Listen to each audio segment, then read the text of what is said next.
we'll do figure drawings. The it's not my preference to use Pinterest for figure drawing. However, this might be our best option as to finding a decent variety of poses while also sort of ensuring that some amount of curation has gone in. Clearly, this is a lot of like bikini pics, and you know, I apologize if some inappropriate material slips through the cracks, but I think we're going to be okay here. Just gotta watch out for the AI stuff. That's extremely prevalent on Pinterest, and it's obviously nothing we want to support. So we'll see. So some of this, this is AI art, but this does not look like it is. So tricky. Anyway. If I click this. Thanks, Pinterest, for sucking. But, there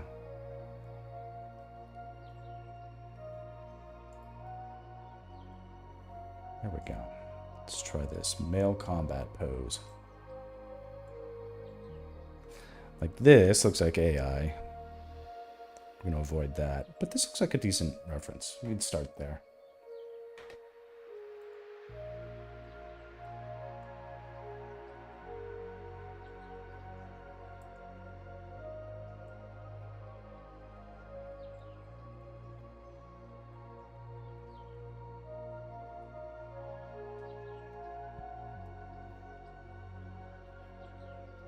Right now we're just trying to make the best use of a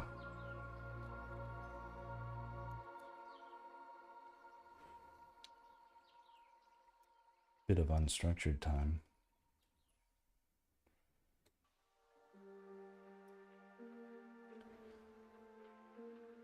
This would be one of those circumstances where I'd feel a little lost today. Without the current practice, essentially, of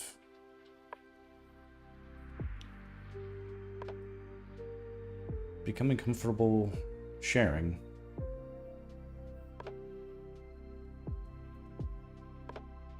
Even a little bit of weakness.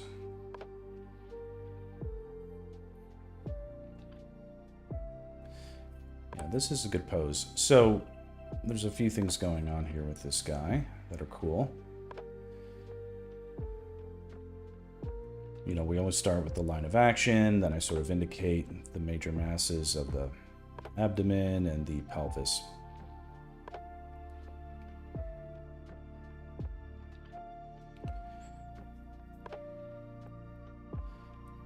And I just want to draw enough to get a sense of their orientation.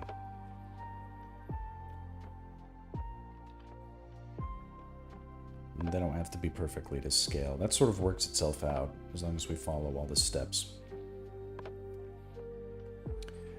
Hey, Danny. What's going on?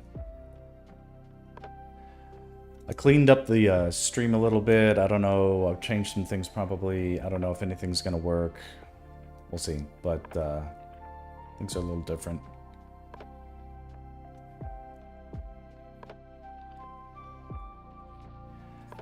And this is another day where my skills are a little underutilized, and the depression that causes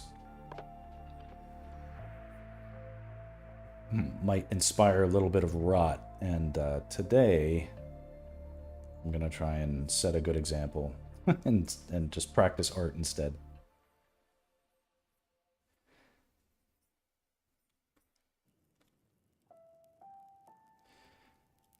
This pose is doing a lot of things that I like it when poses do, where the shoulders are clearly at a different angle than the pelvis, and the chest is clearly pointing in a different direction from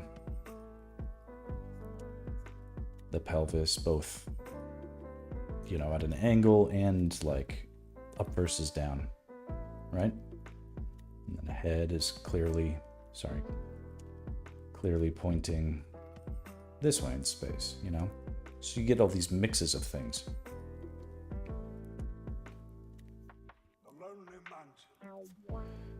We've got this leg clearly coming forward, and this leg clearly going back.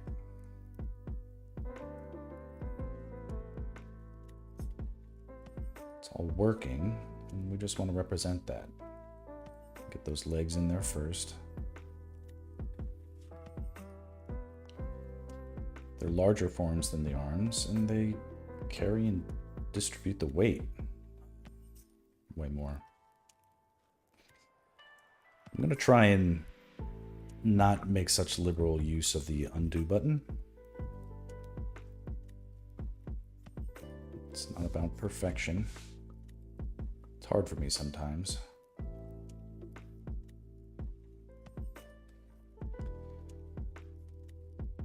But it's good medicine to practice owning your strokes, I guess.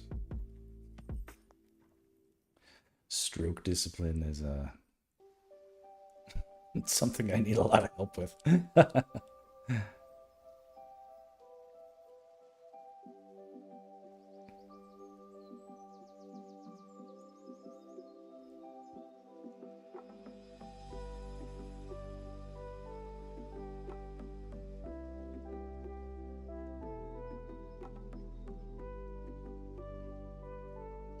This guy is sort of buff and skinny at the same time, which is cool. So you can see a lot of the forms.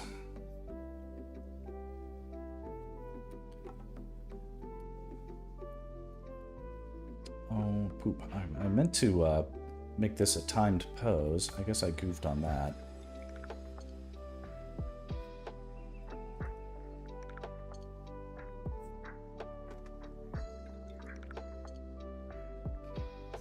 But I'll put a timer on in a second. I have a interval timer I can put on.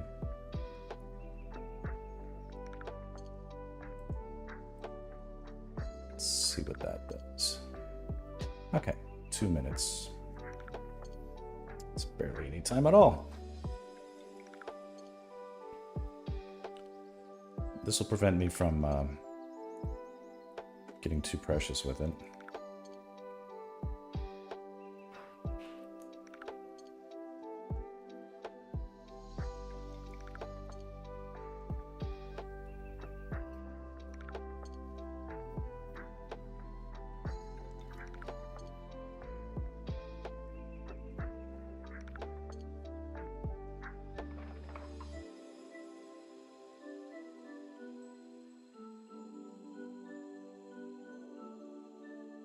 Little arrows in the way. That's okay.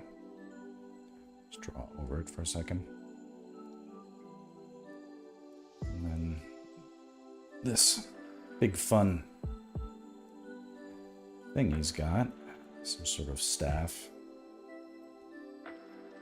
Just loosely indicate it. My strokes went a little wild. That's okay. They're real strokes.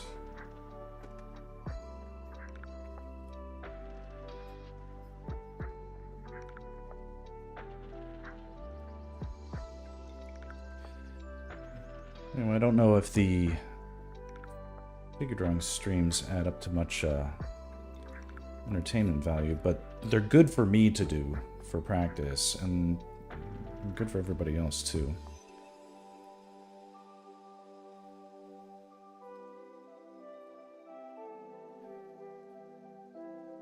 And if you've ever been to art school, you'll be very familiar with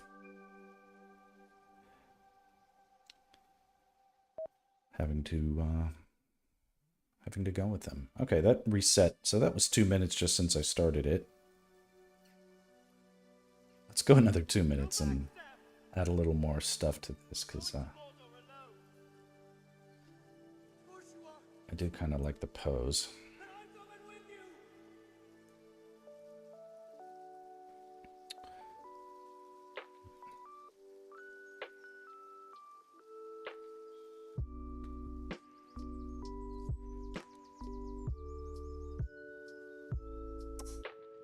not read? I am doing well. The chat where it pops up. Hold on. Oh, Namina, how are you doing? I adjusted a lot of things, and of course my my eyesight is fading as I'm an old man now. But I'm doing well. I hope you're doing great. Yeah, we're braving the Wild West of Pinterest figure drawing references right now.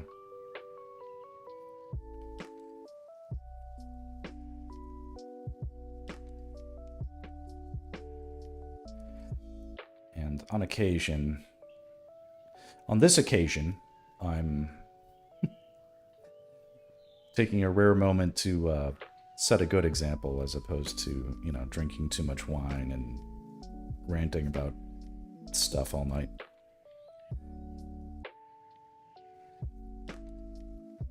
And it's no fun, but it's good to take a break from the debaucher every once in a while. And, you know, eat your spinach. It's like a healthy thing. Healthy for me, at least.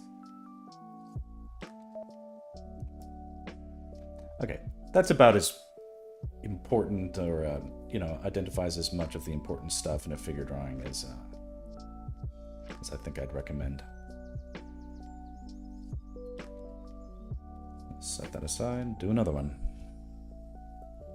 You say, I'm doing well. I'm trying to hide from the sun. Yeah, good man. Should be avoiding wine at the moment. I need to stay hydrated in this heat. You don't have to share your location, but I'm curious what your time zone is. Right now it's 3 a.m. 3 p.m. in LA. Here's a fun. This could be a good reference. Maybe we'll alternate boy, girl, boy, girl. In Washington State, it's about 90-ish. Ooh, that's too much. It's hot here too. I reset my studio, and I've got lights burning again. I neglected to be proactive about the air conditioner. It's all very problematic for me to have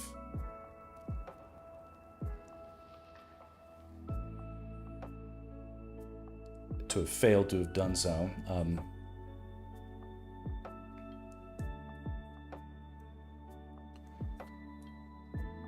But a little bit of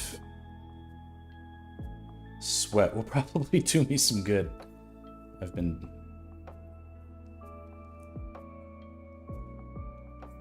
dehydrated myself, but I've got water here to replace, so.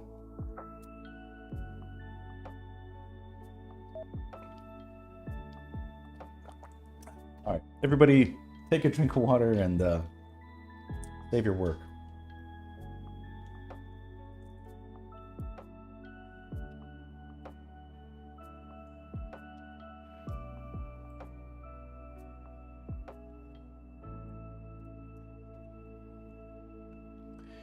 You know what I forgot to do is pause the old. I hate the way it does that. Okay, let's see here. Pause syncing. Thank you. It's not like anything bad is gonna pop up on the screen. It's just I don't want like it's like someone like you have company unexpected and you're like, shit, you know, it's just a bunch of dishes in the sink. You can see how unorganized my shit is, and I don't like that. Here.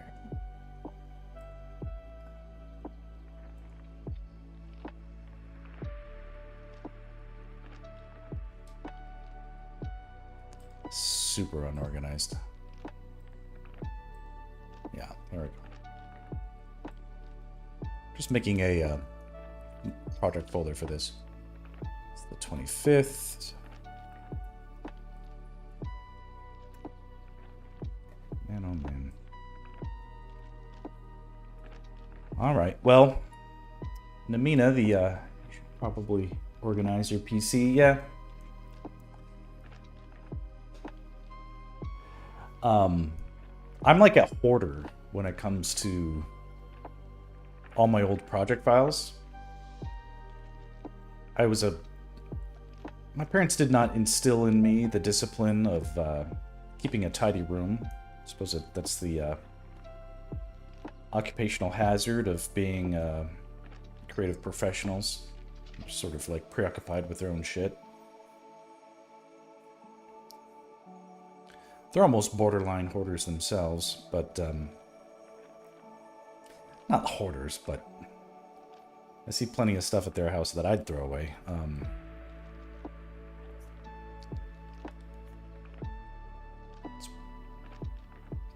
sure that's normal, but yeah,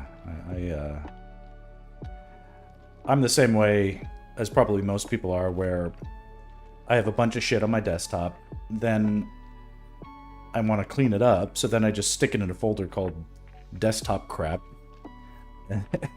And then I've got a nice fresh desktop, I load it up with crap, and then the same thing happens, so I put all that crap into a new folder called desktop crap, but put the old folder into the new folder. And so I just end up with these like stratified layers. It's like a time capsule and a time capsule and a time capsule. And all the stuff in there is relevant to old projects, but nothing relevant to now. So it doesn't feel like there's any advantage to dedicating time to it now. But of course, if I don't, it just piles up more and more and more.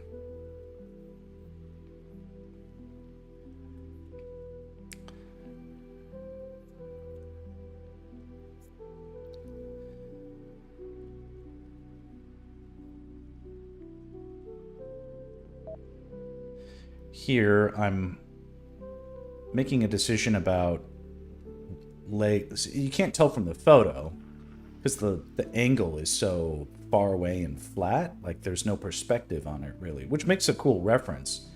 But I think when it's up to me, I like to depict the limbs as clearly going forward in space or backward in space, clearly going left, clearly going right, clearly going, basically not just being flat, but having a choice and a trajectory in space that isn't ambiguous.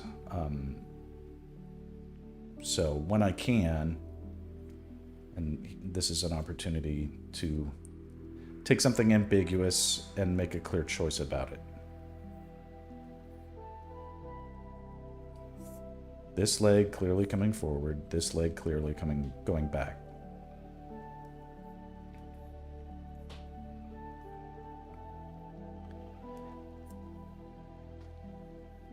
Let's make a choice. This hip clearly being higher than this one. And part of the reason for that is well, that's an interesting... So she's wearing ballet flats. I don't know much about ballet. Other than those shoes look difficult.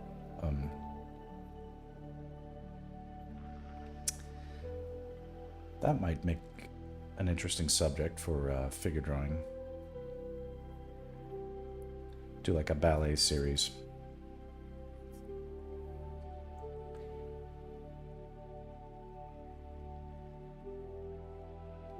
Little known fact, ballet equals strong toes.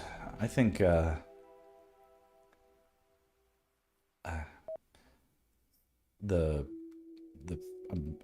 know that the rigidity of the shoes is something that you sort of like, you work it down, or you like break them in or something like that, right?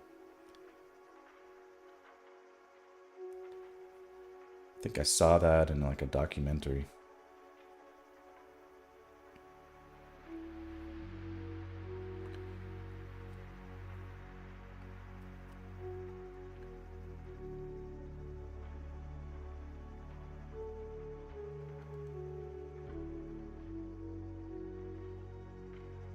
Was it Black Swan or something?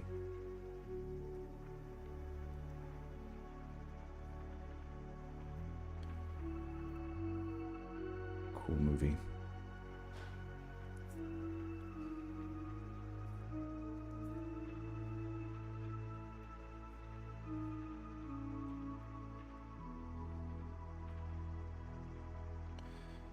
We must be careful. We must make sure that we preserve the clothing that is on these figures, because Twitch is extremely sensitive to, I don't know, it's a hazard for drawing well, but they'll pop me for having nudity on my stream if I don't self-censor a little bit. It's happened before.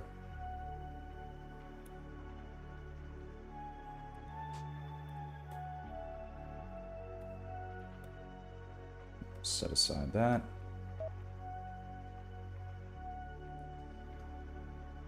They have their own restrictions to art sometimes, yeah. And I've seen people get away with stuff, so I don't know what made them pick on me that day, but a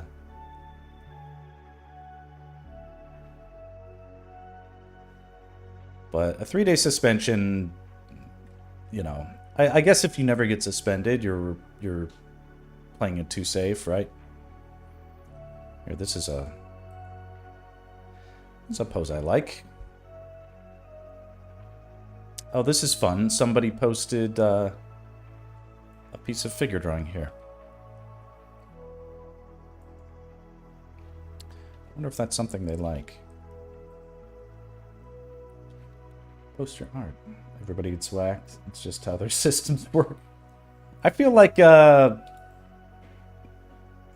frankly, I feel like Twitch is their own worst enemy sometimes. It's sort of like it's a platform everybody wants to support, and then it, oh look, I've got that lovely thing right there. Can I make that go away? How do I do that? Oh shit. What did that just do? Come on.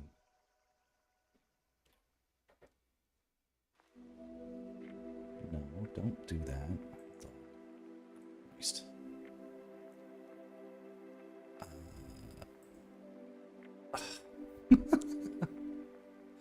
So bad at this. Okay.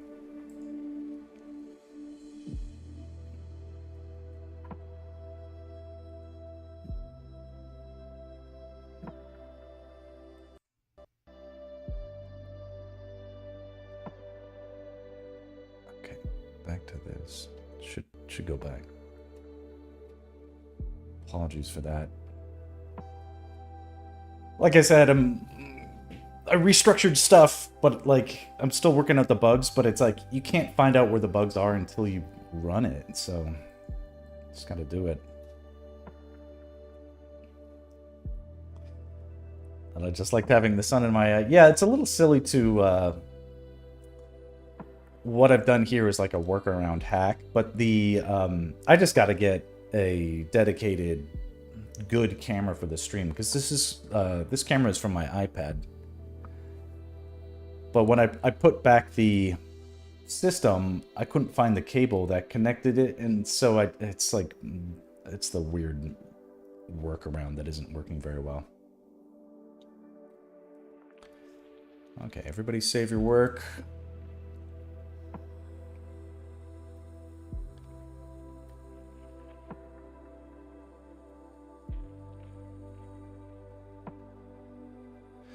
All right. We'll reference this pose. Here, I'm going to actually adhere to a timer this time.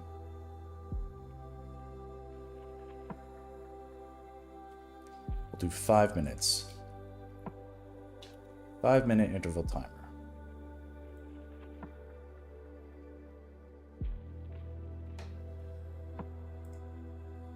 Okay, so it's counting down.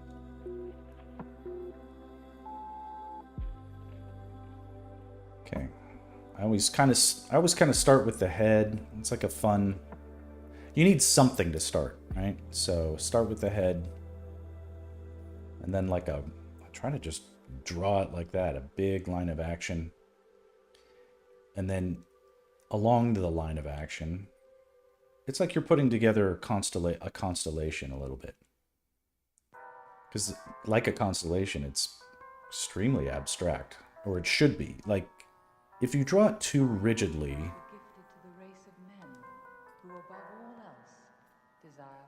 it's tricky. It's like when you go to you go to assemble some like IKEA stuff, and it warns you, it's like, don't over tighten until the end. Like, if you tighten everything in the beginning, you're gonna end up screwing yourself, because you'll be rigidly committing yourself to angles that won't connect later on when you want them to, when you need them to. Quick gestures of the legs. A little bit better like that. This leg is flat, and this leg is on its toes.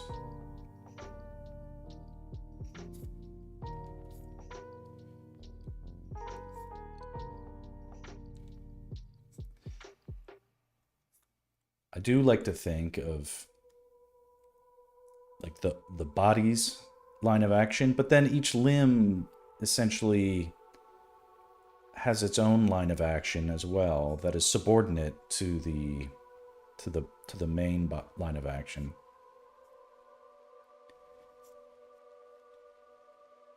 And we want all that to work.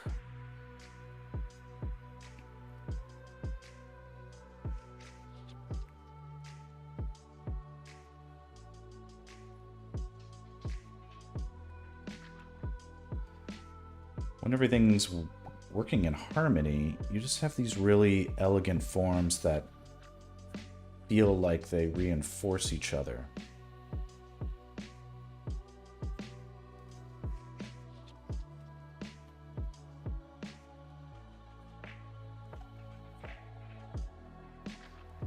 They relate to each other, they harmonize.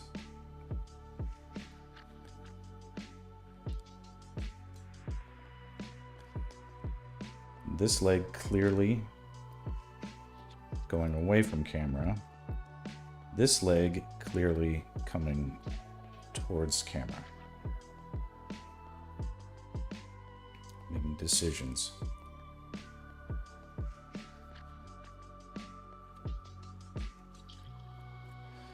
A lot of times when people invent poses, they forget to make those decisions, and you just end up straddling.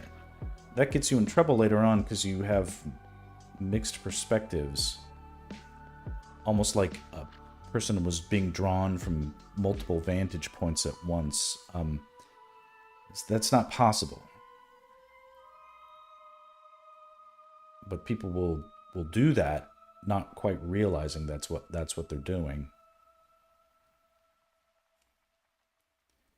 And I think often when people do get lost with the stuff that they're drawing, that can play a role.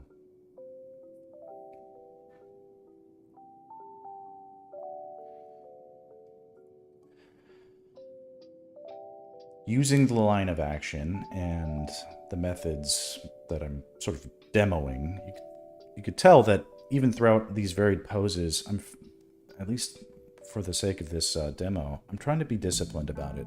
Oh, 40 seconds left. So 5-minute poses go by quick, but doing good here. Let's just remember to put on a little bit of a bra strap and a bikini line or something here. Actually got some booty shorts or whatever, but you can see like the pose is off to a good start, right?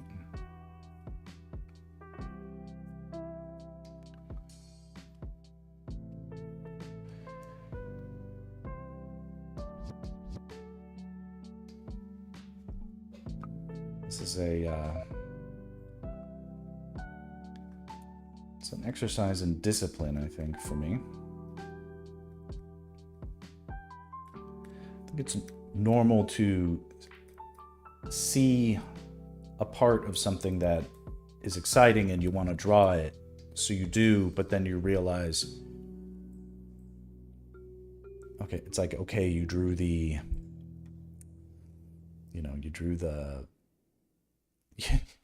it's like, oh, that model has beautiful hair, so you draw the hair amazingly, and then you're like, oh man, I drew the hair before I drew the chin, and now nothing matches up, and I can't reconcile the hair with the chin, and I'm angry about it. It's a fun pose.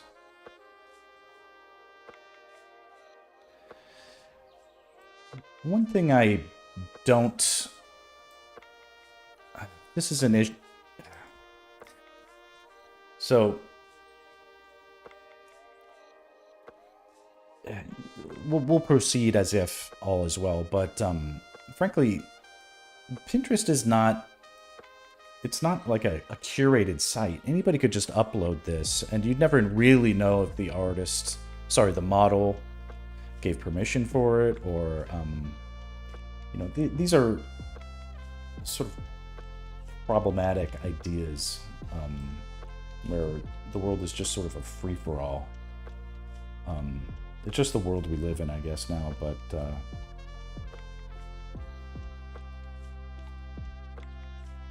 I really do recommend people find their references through curated and sort of reputationally intact sources.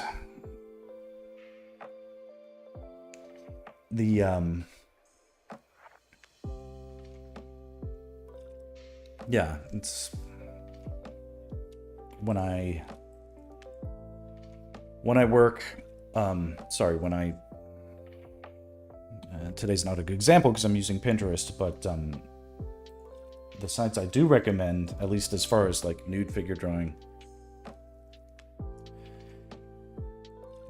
it's professional models. They're paid like the industry standard. Contracts are signed, and everybody's in the knowledge about what's happening. That's especially important if we're doing like nude figure drawing and stuff like that.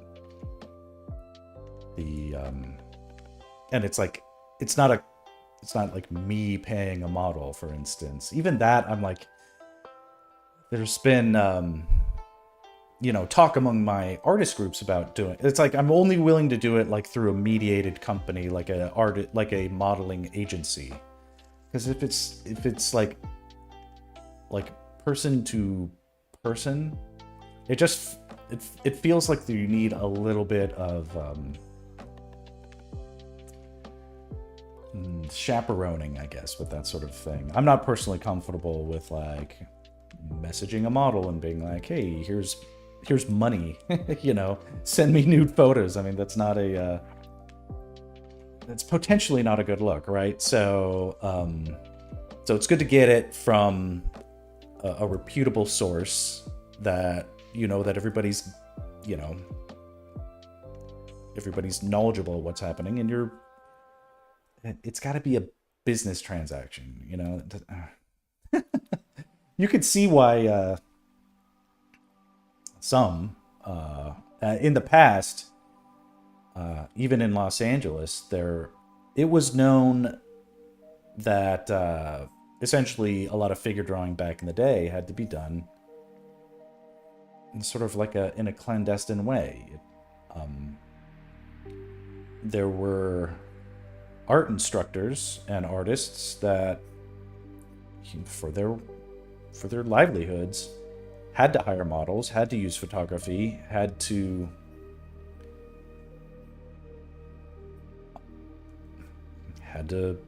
portray the body nude and stuff, and they someone's later down the road, someone's fiance or we're talking about in the like 50s and 60s, but some pretty famous art teachers have were like brought up on like pandering charges and stuff.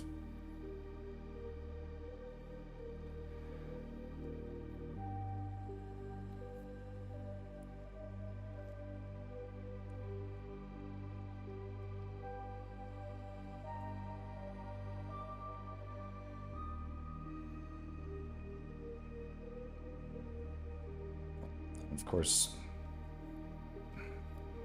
whatever. Probably convicted, I don't know. But, nothing anybody would bat an eyelash at now, but... At the time... You couldn't be, like, an artist model without that being problematic.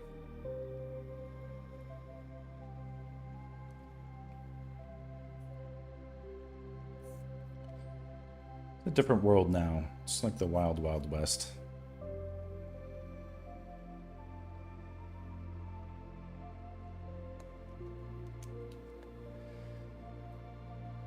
Yeah, it is strange times. But it was strange times back then too.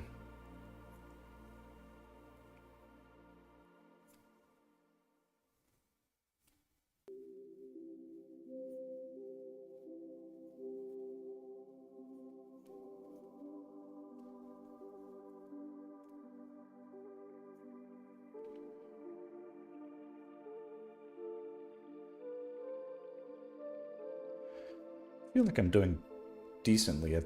shit, I didn't activate the timer.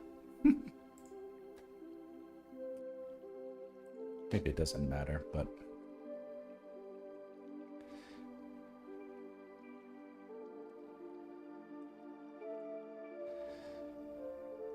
And this is one of those poses that is tricky for me. I'm often saying on my streams that if the angle of the shoulders is the same as the angle of the waist or the hips, then it's bad because it looks like the body's going to fall over, but here it doesn't. And so it kind of has me...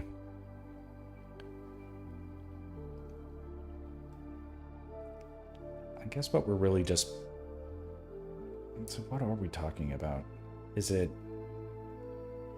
So it's like I'm doing this and I'm studying the exceptions to my own rules.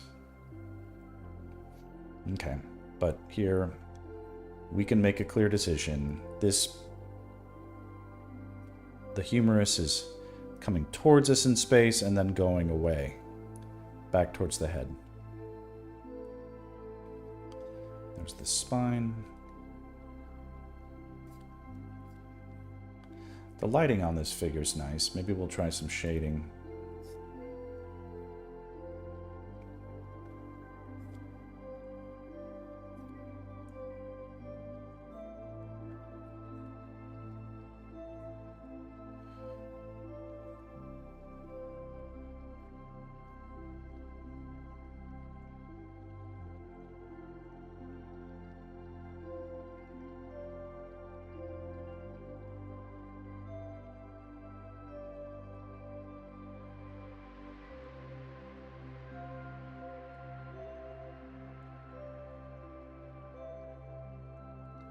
Now clearly picking,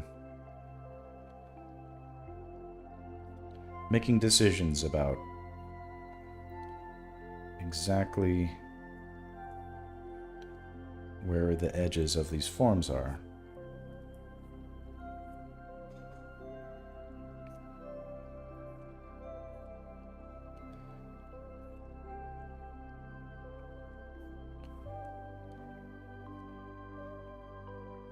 So it's not just fuzzy and ambiguous, it's pretty clear.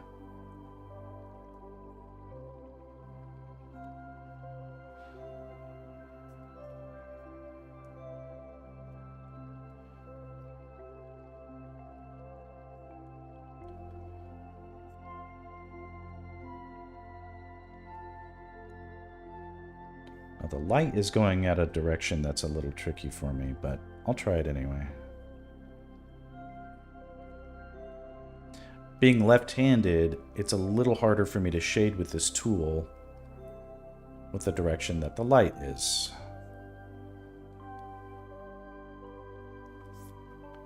But not impossible.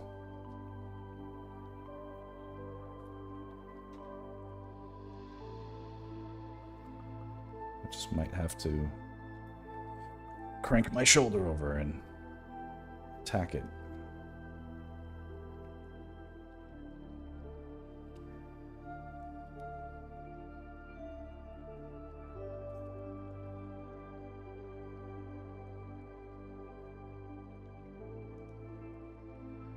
Well, I've been doing a new experiment this week. Something I thought I'd never do, but I joined TikTok. It's like I'm being sheepish about it.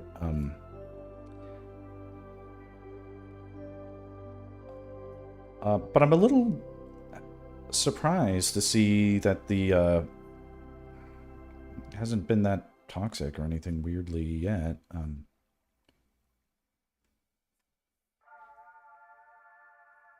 People are a lot more receptive to my my art than I quite expected them to be. So that's cool. It's interesting. Again, chalk it up to reality being very different than my expectations on something in which I had a lot of assumptions. Okay, I need to make this bigger because I want to see the chat and it's like I can't see it very well. So I'm going to embiggen what's happening here.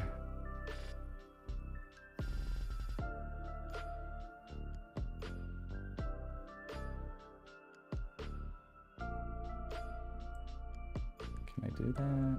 Make this bigger and then...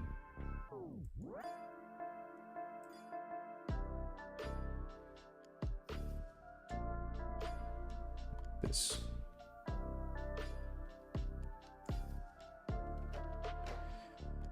You'll have to get me much bigger first.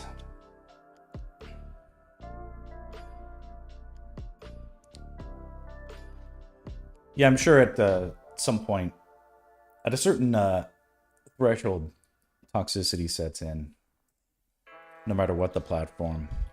In fact, on Instagram, I had good growth for a while, and then it was then it really sort of just plateaued. I don't know, it's like, did I just sort of reach the edge of my audience? I'm like, I doubt it. But now what's happening is a bunch of like, maybe it's just something new or silly in the algorithm they have to tweak. But, you know, I'm getting like, woohoo, you know, someone's friending me, and it's like, it's an OnlyFans bot, basically. And I'm like, again, very cringy, strange times.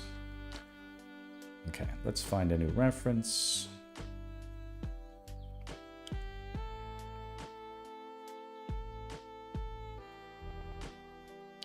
These certainly are fun poses. There's no substitute for the in-class experience, but these are a decent backup option. Let's try this guy. That's fun.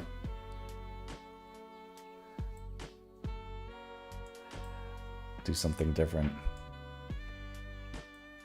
Oh, it's blocked there. All right.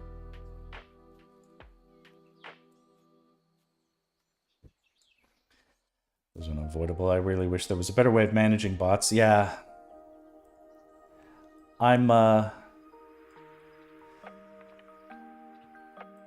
It's amazing the headwinds of the enshittification. It's like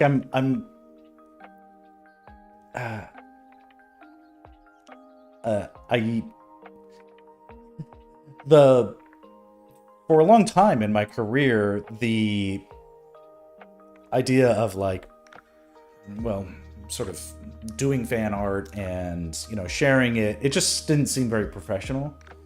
And then like professionals started doing it, and then finding success with it. But by that time, I was already well established as a behind the scenes artist, and it wasn't something that I could prioritize, given that I had plenty of real work, you know, sitting in. But now, where the work is it's a little bit too scarce for my comfort.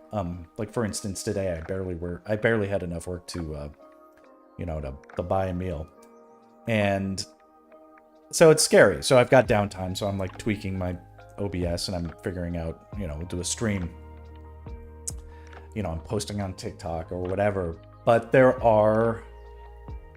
now it is like, I'm like, okay, here's some followers, but like, is this person real? Like, am I like feeling the love from robots? It's like, what's going on? It's the Lord of the Rings analogy being like, they left those faraway lands to come to Middle Earth, and then, or whatever. It's like I feel a little bit like I missed those good boats to be on. Now the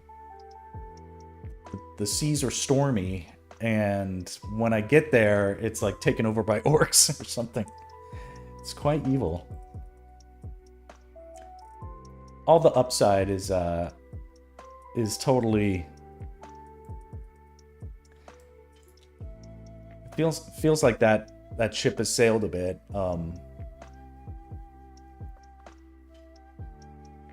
It's an entirely different world even than, and this has always been, it was difficult for me to,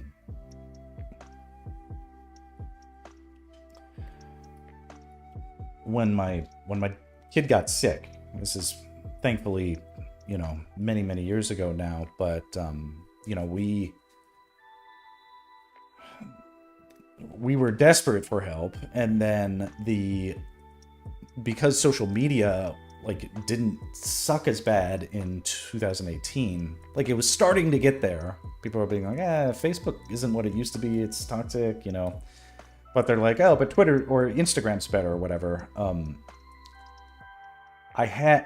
But my friends and family and clients and associates, we were all still sort of like passive Facebook users.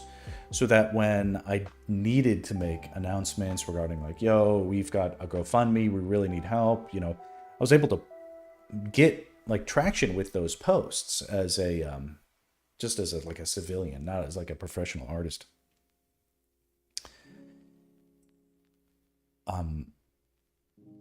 You know, and the GoFundMe worked, and it saw us through some very difficult financial times, and I was obviously happy about that.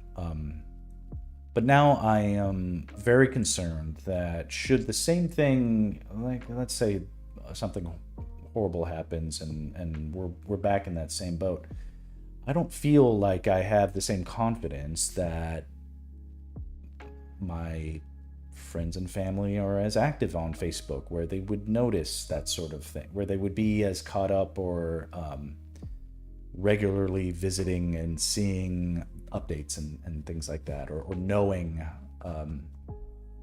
the situation we were in. I feel like people are repudiating, and for good reason, because of the shittiness of social media. They are sort of being like, okay, well, I'm turning away from this fake stuff.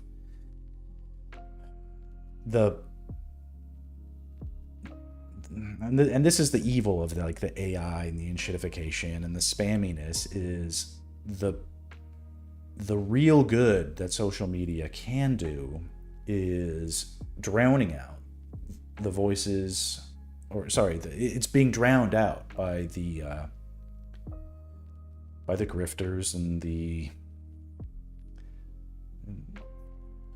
you know, the AI sloppers, and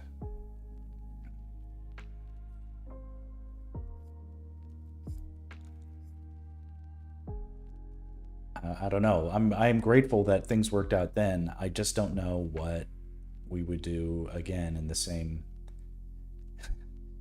situation. And that makes me feel bad for people now who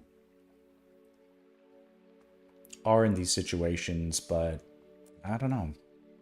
They don't, it's that lifeline might not be there in the same way, you know? Okay, so this pose is obviously super rough because the guy's gigantic. He can't stand under his own weight mostly, and there's a lot of clothes happening. But something about the picture compels me to draw it. So let's give it a shot. Perhaps because it's such a departure, you know.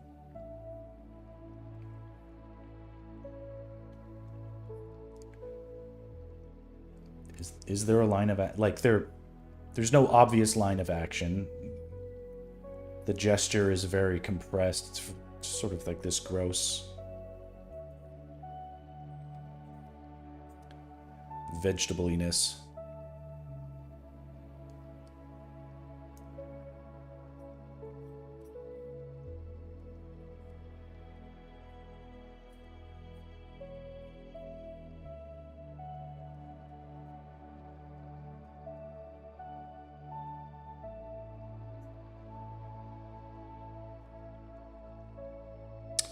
And I should say, because it happened last time and it might happen this time, there might be weird bugs that are happening with the stream. I haven't quite worked everything out. So if it feels like Twitch drops off, the issue's probably on my end, because the streams have been interrupted a couple times since I've set up the dual streaming. And if that happens, please just, you know, if you want to, just refresh the stream. It should just go back to normal.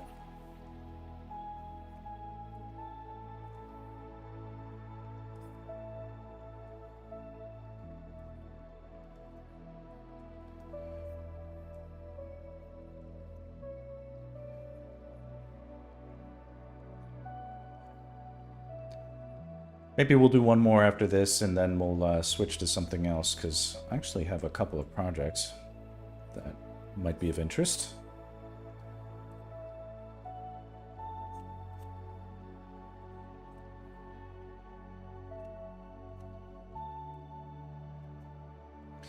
When I draw eyes on my figures, it's probably something... It's not a secret I've been keeping to myself. Pretty much in all of these poses, it's really just a wedge.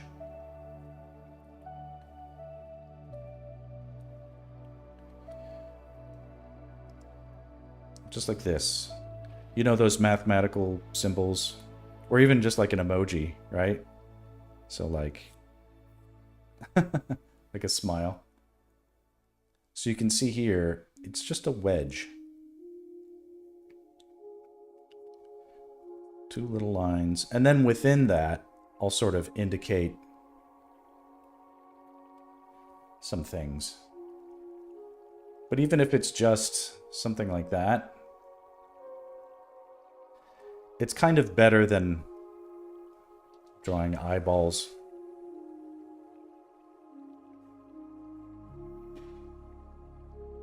It's certainly faster, and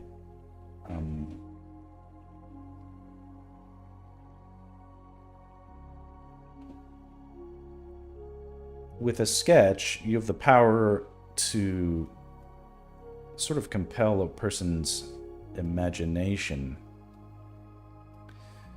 to do the rendering for you.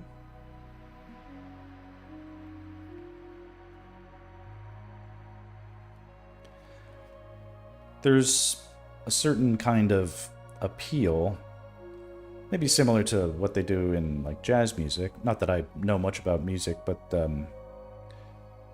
you know, in jazz, it's like you can hear the notes that they don't play, I guess is the one way of describing it.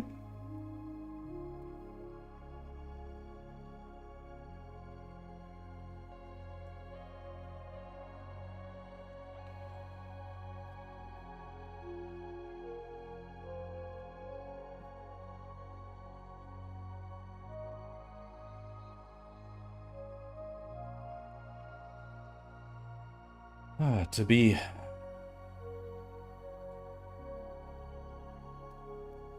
This guy's quite a specimen, but he's owning it, and I guess that's the appeal for me.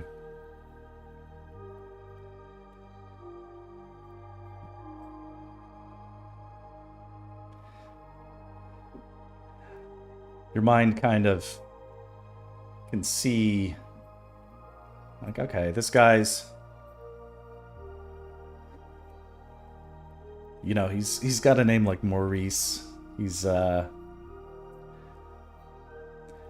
he runs a dry cleaner, right? But it's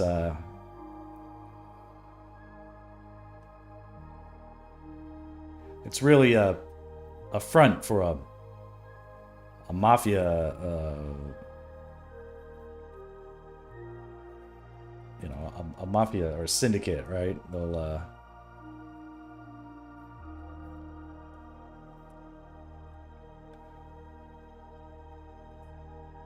there's like a loan shark operating out the business. A couple of goons, yeah.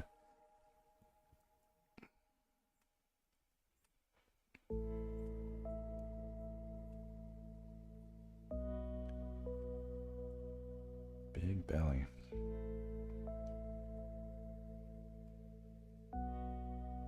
No parent should have to bury their child.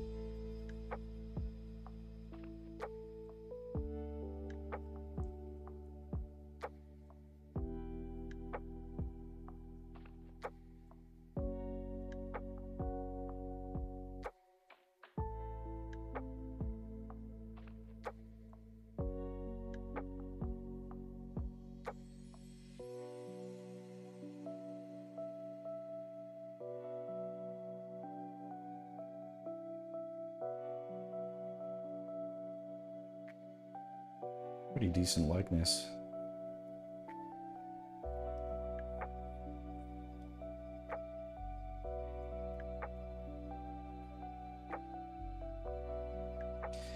In commercials, the work that I do, you never draw.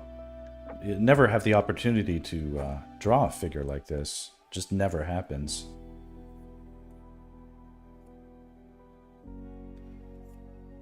And I certainly don't get the practice, so.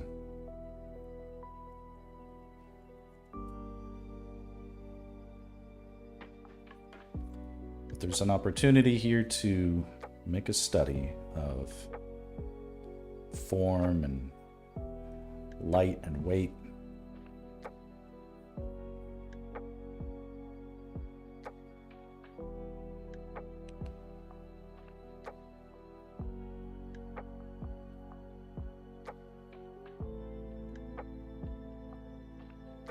Make artistic decisions.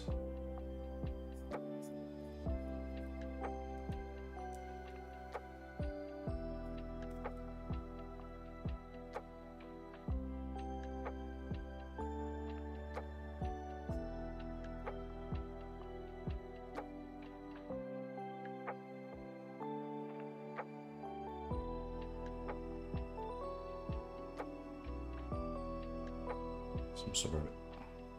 Made a couple mistakes on this, but nothing dramatic. Yeah, he's like the Penguin's dad or something. He does look like the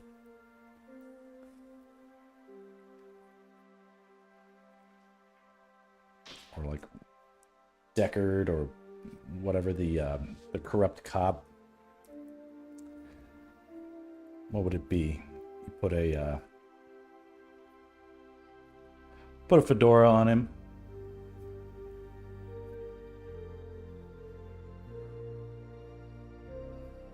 Right?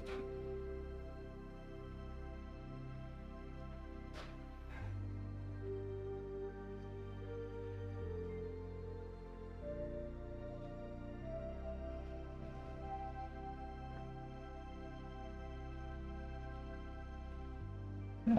So far not a bad page of studies.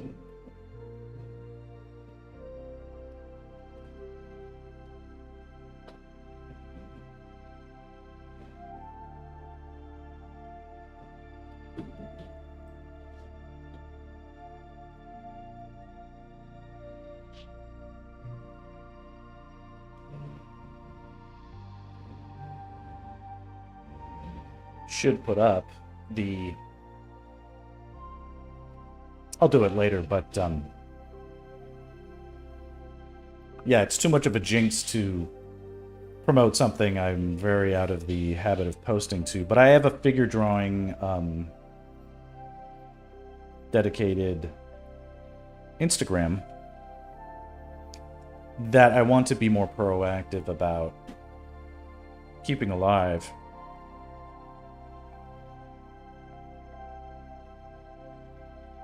I've been turning it over in my head. It's like sort of, you know, I do need to figure out ways of, I don't know.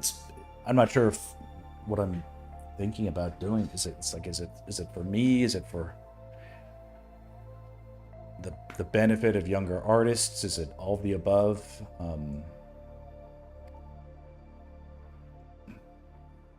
Figure drawing is one of those things, it harkens back to what I was talking about before, but it's one of those things where it's like, it's extremely important when you want to get to a certain level of proficiency as an artist, like especially with storyboarding, especially if storyboarding for like live action, or where you're essentially compelled to draw sometimes hundreds of figures in a day with little to no reference. You need to have fluency with how to draw the human body, and figure drawing lessons are great at practicing and learning. But because it's sort of a given that it's like a mountain of anatomy that you have to study. It's the nude figure. These things are sort of, despite the amount of information online, quality figure drawing studies are, I think, still sort of difficult to come across. I'm like, okay, I don't want to, there's a need for them. I don't know if it's quite the same thing as demand, but I do feel like there is a need for this sort of demonstration and education. And truth be told, you don't get really great figure drawing education at a lot of art schools. Even good art schools sometimes don't have the quality that there should be. Maybe if I make a small contribution like this, I'll redeem myself somehow. But even if not, it's still great practice for me. But if I do this more habitually, I think it'll be good for me to go back to posting it on my figure drawing Instagram. Okay, let's do one more. Let's do one more study, one more pose. This all looks like AI, except for this, maybe. Oh man, you just can't tell anymore. Interesting peeps. Can I just go back to here?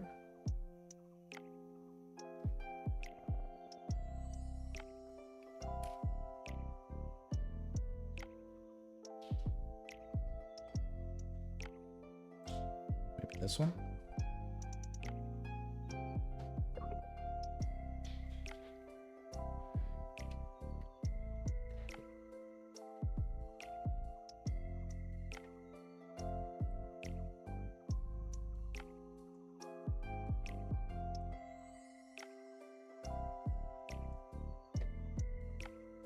All right. Oop.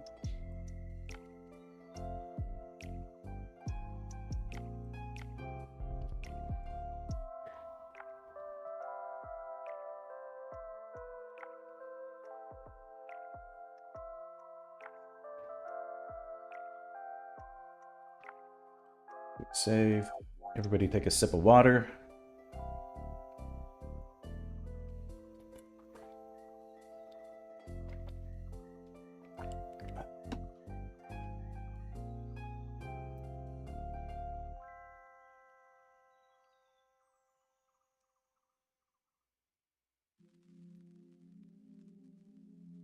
Did a good job doing a full hour of figure drawing. That's always good for me, no matter what.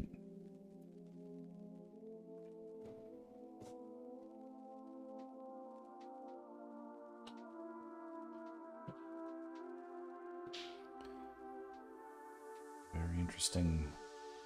It's a very tricky line of action. This model is extremely petite.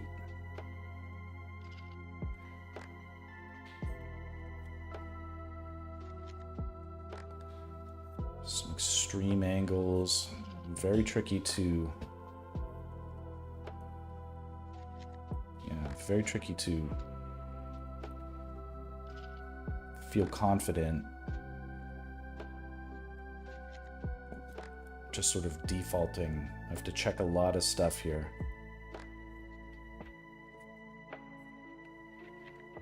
My first... Where I put the line of action is not necessarily correct. Her abdomen in this photo, it's like a C. Right? And the way our minds work is we straighten and correct things so that they become easier for us to... They become more familiar and less strange. Yeah, get that hydration in. The problem with our minds correcting things automatically is that when we then try to draw, we end up kind of drawing the corrected thing. Except our minds sort of halfway, they corrected enough to sort of recognize what's going on.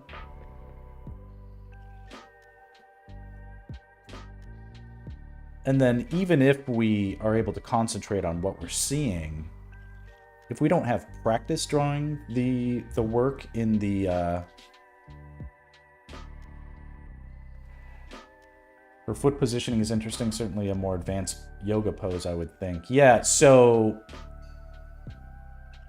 let's see. This says edgy girl power aesthetic. Okay, so this is almost like a I mean, it's interesting, like just got like a tube top.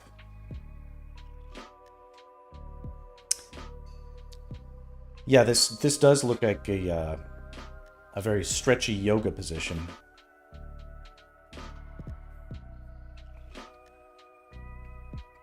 But also,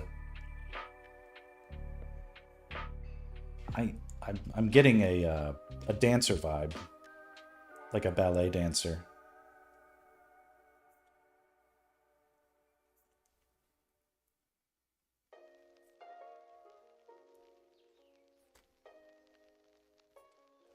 But yeah, the feet, the foot here is completely turned out.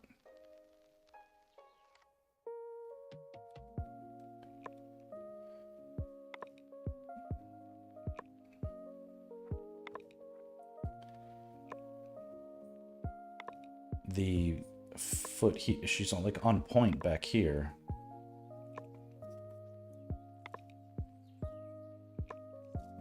But I'm not, I can't tell if this foot is actually wrapped.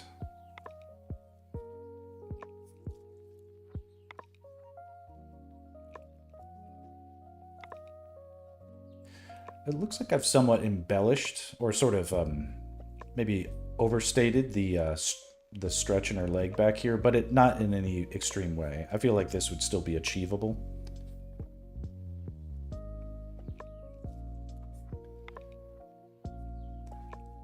But yeah, in my effort to be accurate and compensate for, you know, what I just said, where the mind is fixing and correcting for things that it sees.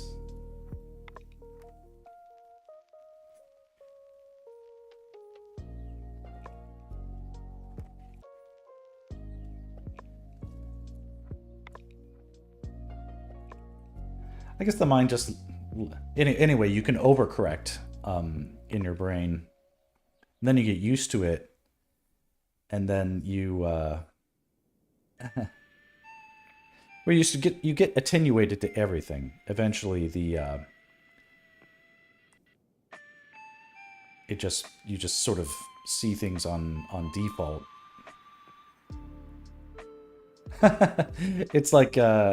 It's like me and like my messy surroundings or whatever. like you become blind to your own mess, but like other people's stuff, it's like, whoa, you got to clean up in here.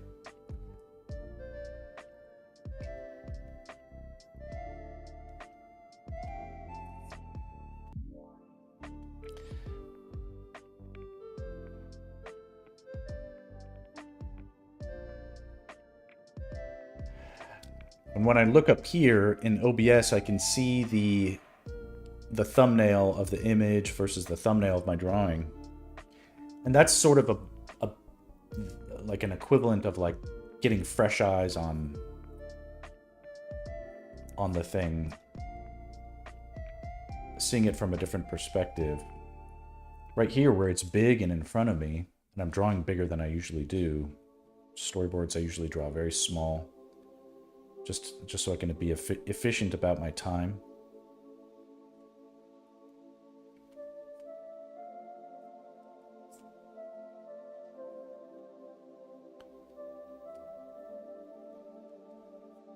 But here it's very big. I get attenuated to what I'm doing very quickly.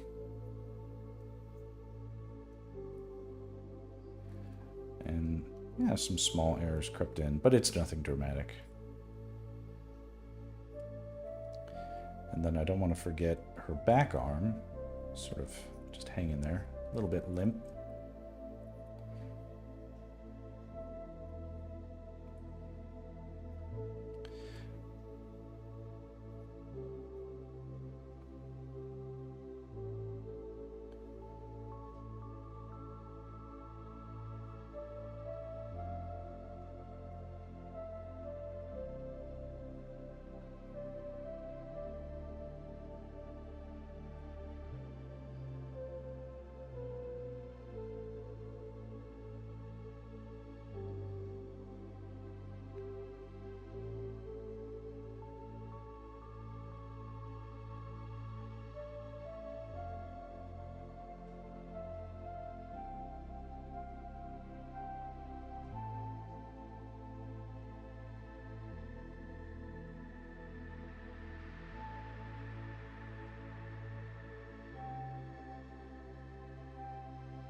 The angle of the waistband and the underside of the tube top, these are the clues that show us the direction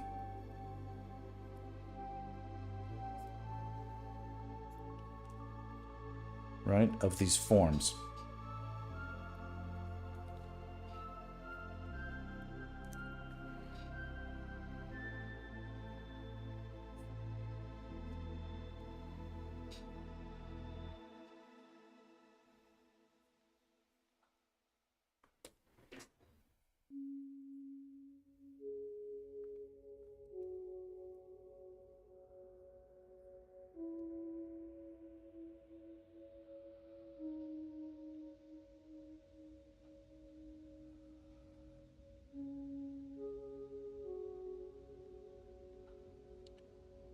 I do like studying the more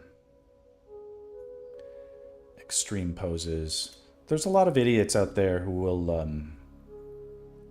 look at an interesting pose and say, well, you know, it looks fake because the... People love to say stuff like this, like the, you know, oh, is her spine broken? Or is the, you know, the legs don't bend that way.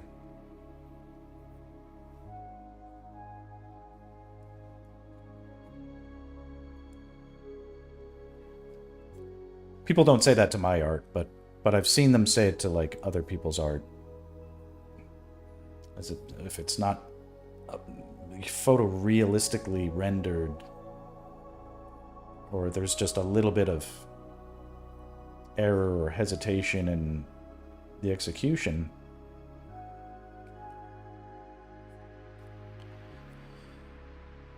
There's jerks out there who will seize on that and say, up, we've got a novice.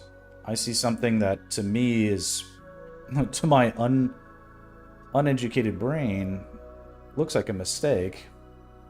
And so I'm going to be helpful and point out the thing that I think is wrong.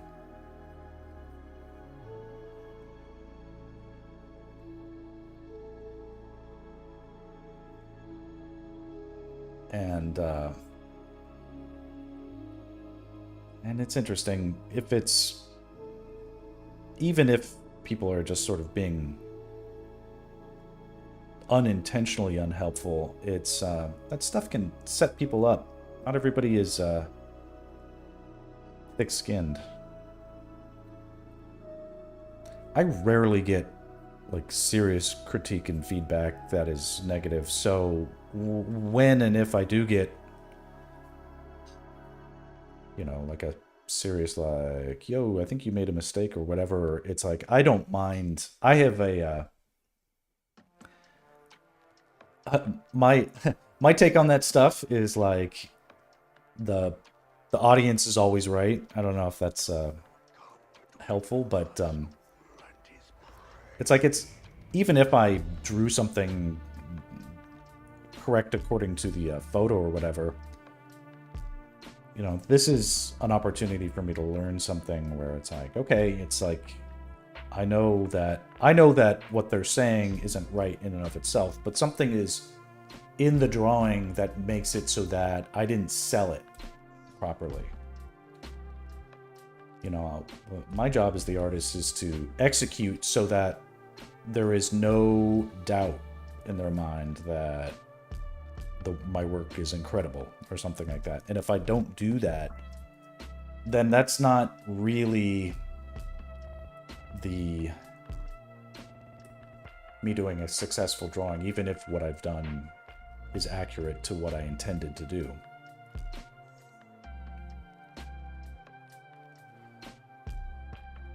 What is the thing that I can learn from here where I get it right next time?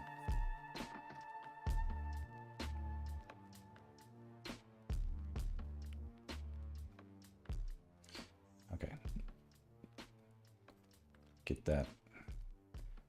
I don't love it's an interesting hairstyle, but like figure drawing wise, I don't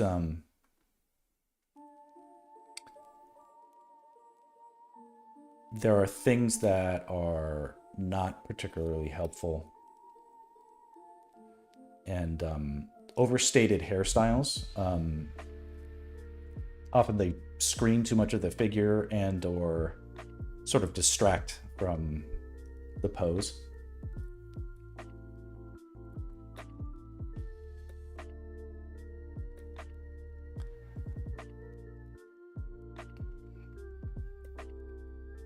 It's interesting what kind of will irk me in a figure drawing scenario. Like, you know, if a hairstyle is preferred, I think it's like a tight bun or ponytail. There's always exceptions, but like no jewelry, no bracelets, please. Definitely no shoes. I don't prefer makeup, or you know, it's just, that's like no earrings. But interestingly, like tattoos are interesting. I find those interesting to sort of a fun challenge to depict. You know, assuming they're sort of like in a complementary kind of. If it's just a bunch of weird tattoos, that's not as interesting, but that's interesting.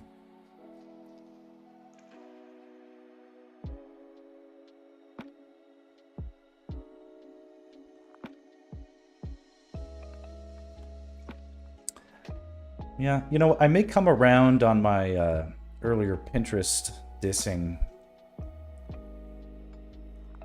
I'm finding some of these now that it seems to sort of get what I'm looking for. I'm finding some of these actually high in educational potential.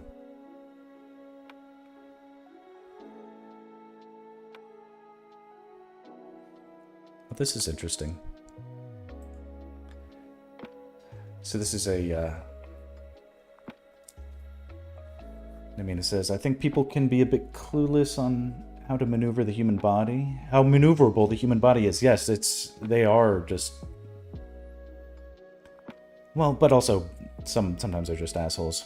I still get amazed by contortionists. Yeah, the incredible things that the human body can do are readily demonstrable.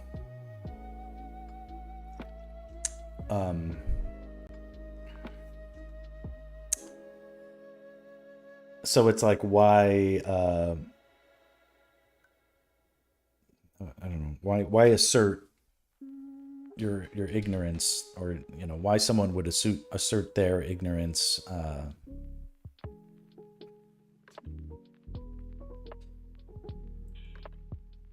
is sort of silly. But this is an interesting comment. By looking at the pictures, you can tell which parts were the hardest for the artist. Oh, this is being screened here, sorry. So this is, I find that to be an interesting and probably true comment. If I could compliment the artist here, they've done a good job with their proportions, right? Like the head doesn't look too big. You know, the arms look like they're a good length compared to the legs, and the angles look pretty good. But it looks like what they could have done that they didn't do was use line of action and then construction and then subdivide the forms, and you know, the kind of stuff. This is a person with great figure drawing potential, because you can tell how raw they are, but they still did a good job. And you can, looking at pictures, you can tell which parts were the hardest for the artist. And I think we could be charitable and say this person did a really good job, but something here is sort of grabbing out at me. And honestly, I have a hard time with this part of the anatomy too, where the leg connects to the hip. There's just such an interesting collection of forms that put that together. And because our normal walking around human body experience is extremely clothed in that area, especially on dudes, and then you have hair to deal with and stuff like that, you know, it's just like an interesting and there's such variety too. It's like, okay, there's a pretty good example of the difference between how we see things between the male and female bodies. That's why you got to study both, I guess. Okay, so we'll set that up. Do a quick study after we do a quick save.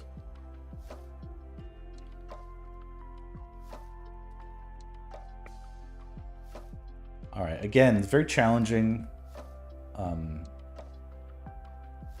challenging line of action to deal with here.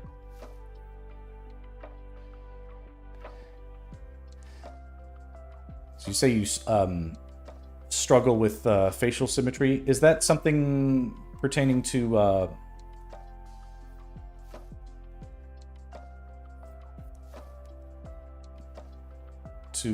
art projects? I think I do. I struggle a lot with facial symmetry. I think drawing a symmetrical pose is the most challenging. So by means of quick demonstration, because I saw a few earlier.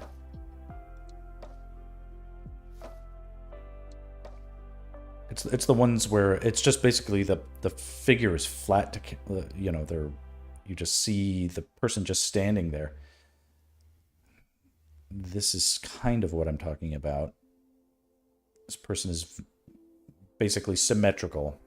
The left looks like a copy of the right-hand side.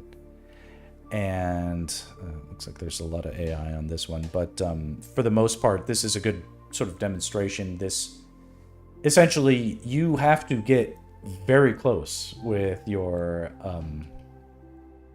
proportions and size relations on this kind of pose, because otherwise it just looks very there's a lot of room for error in a pose like that.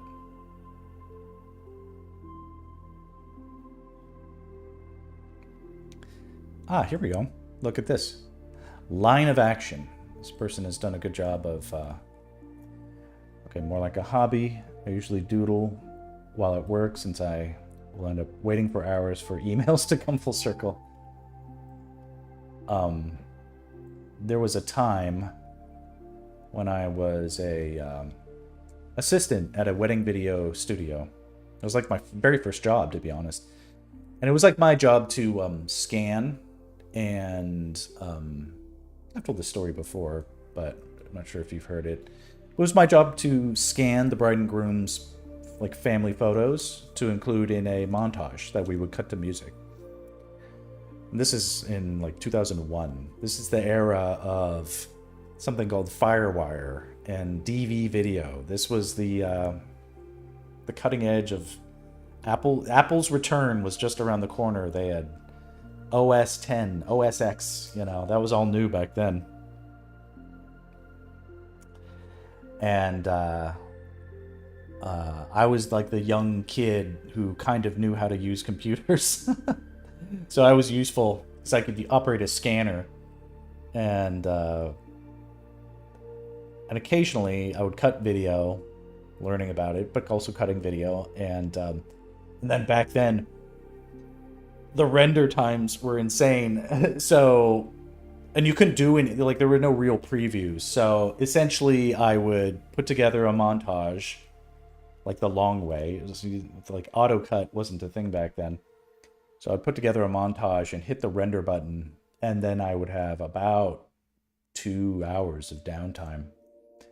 And bored as hell, you know, and not really like, no YouTube back then, no cell phone with the TV, just sitting there in a boring ass, you know, the patience of the past will never be understood today. It's true.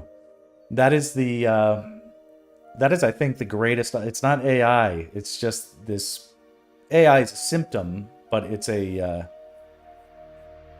it is just a symptom of the instant gratification culture that we live in now. Technology just went too far, and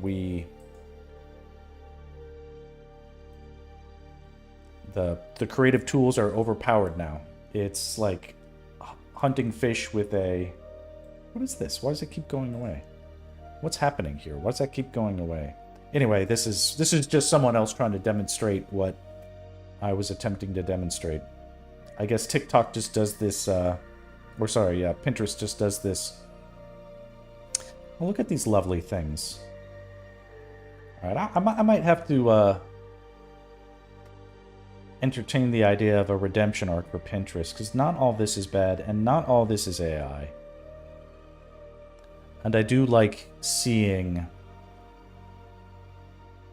that other people are taking this stuff seriously, too. Anyway, being bored at a wedding video studio, but having access to like 100 pictures and then a photo album that the wedding video clients would give us, it yielded opportunities for me to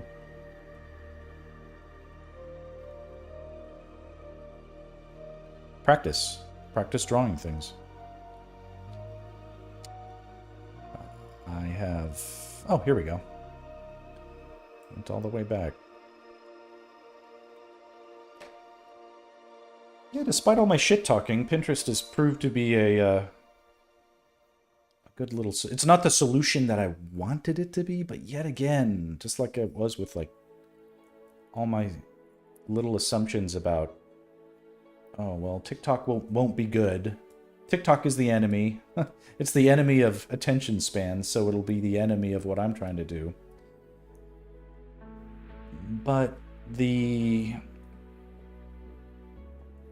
reception I've had, even though it's like I've only been posting for a couple of days, it's been encouraging. It feels like people are like, yo, I'm a fan. Show us more stuff, you know?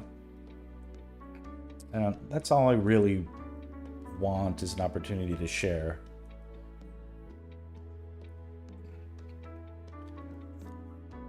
It's a continuation of a take that I know isn't unique to me, but I still have a perspective that's valid. Hopefully. And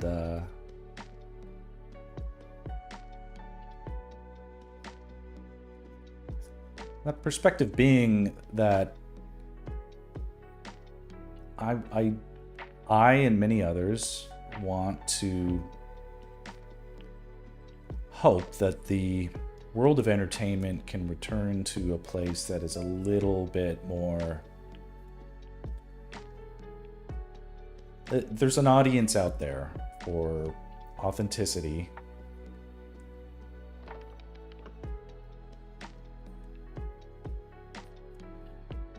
And cynical people will say that, well, artists just always traced and always did, you know, did cheats and hacks and stuff like that. And it's like, well, that's true to an extent, but that isn't an excuse to assume that therefore no art is legitimate, therefore no authenticity in artistry. You know, the real artists were always just a construct in our collective heads because we didn't have the technology to solve these problems, and now we do, and now it's over for artists and such. There are some who will say that is the case, and maybe for some that may bear true, but not for all of us. Not if I can do something about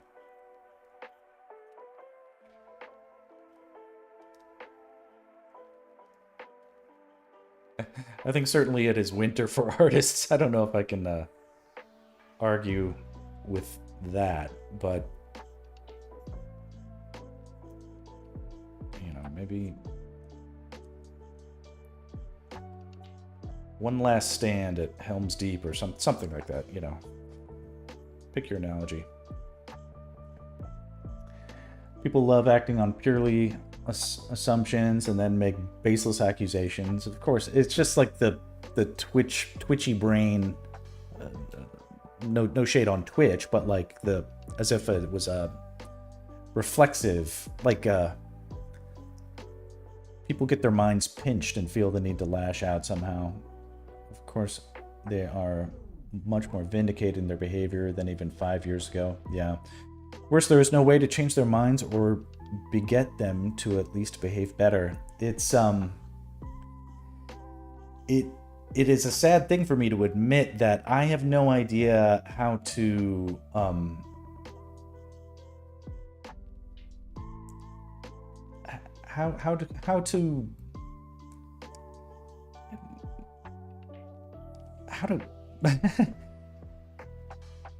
like, I don't know how to convince.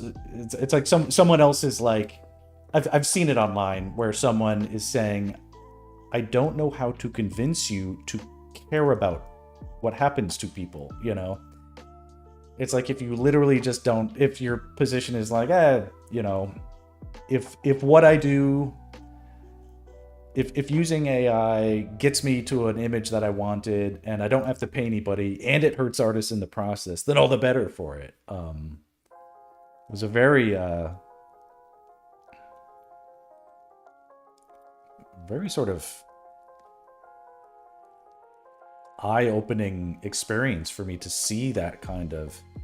I'm not saying I see people aren't saying that to me or whatever, but where I've had conversations with people about, yo, you know,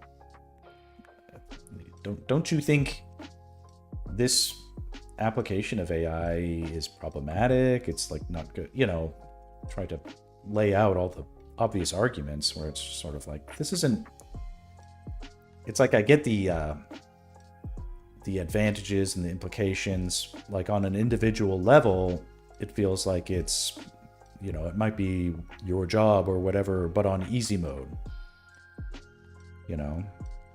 And if it gives you an advantage, then that, especially in a competitive world, it might be too much to resist. It, especially if it feels, or the assumption is that all of your colleagues or competitors might be using it too.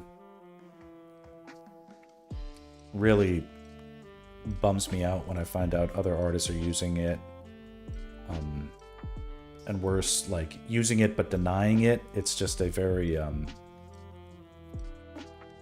very problematic situation. But, you know, I do try to be like, well, you know, if we, you know, get mad and vilify, it's like, okay, let's try to find common ground. I think that'll be more productive than sort of making targets of each other and stuff like that. So that's sort of been my assumption, and if I can't, maybe not so much on the stream, but because I do rant about it, but you know, it's common for me to encounter AI art or AI generated content for my clients, for instance, and other things, and for the most part, they sort of say sorry, not sorry for using it, but it's for them. It really helps them get their points across. I definitely don't. I don't try to voice any objections to them. I know their jobs are hard too.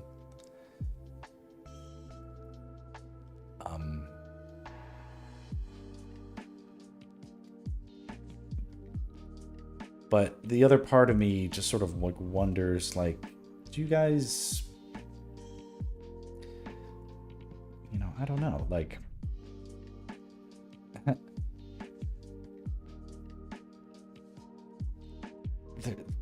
sure. Well, it's like, where is your line in the sand for your conscience? You know, would you?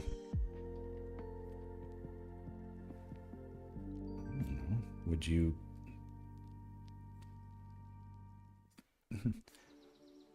Would you be fine with, I don't know, your kid using ChatGPT to write an essay and, you know, improve their grades when they basically used a Big Short? Like, what, are you okay if, you know, your next doctor passes medical school because, you know, they use ChatGPT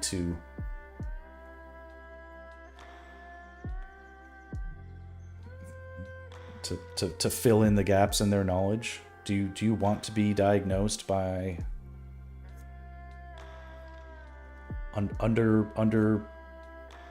undereducated professionals? Like,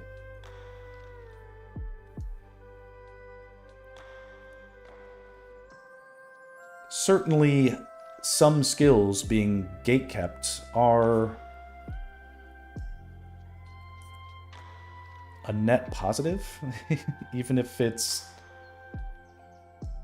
you know, it's like, I want to be able to dunk, but if I had to use a cheat code and able to be able to do it, I wouldn't assume that was anything that was good for society or anything.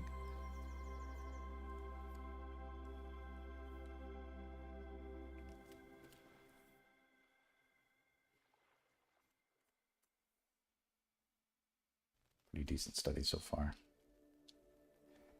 Namina says, I love your art. Thank you. Thank you. I appreciate that. Yes, sociopathy is on the rise, which is a learned behavior. I think it's like it could be a slippery slope. Where, given... I guess, to a certain extent, I agree. But I just don't know if that explains it enough.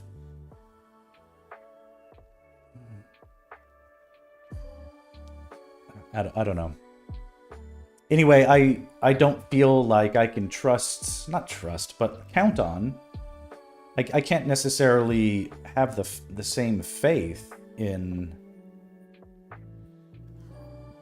the previous models for doing business and making money as an artist. Those are certainly threatened for me, and I imagine it has to be the same case for many other artists. And then for younger artists who are graduating from very expensive universities with, you know, and it's hard enough to learn how to make art anyway when you're in school. It's a very different... Art is not like math where you can just learn it and you get it. You know, it's or like reading.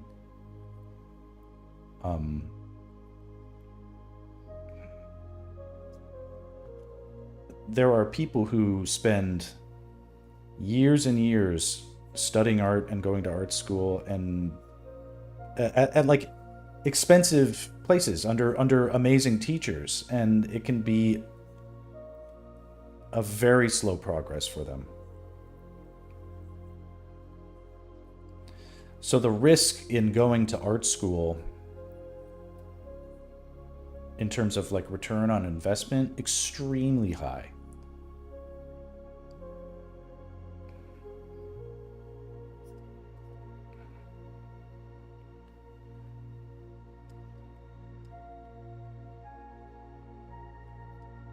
And now there are... it's just this sort of like Wild West now, where a person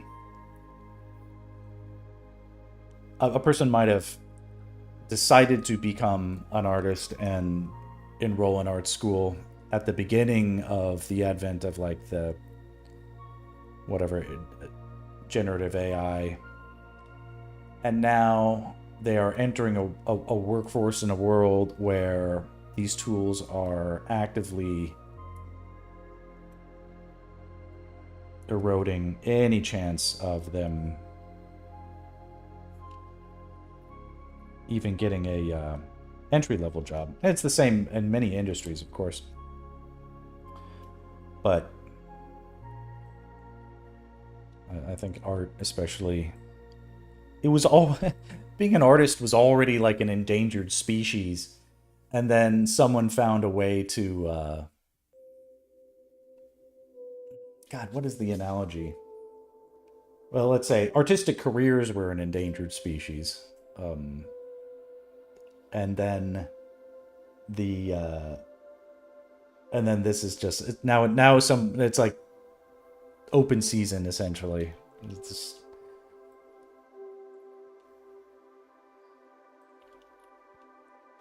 Anyway, it's like a massacre that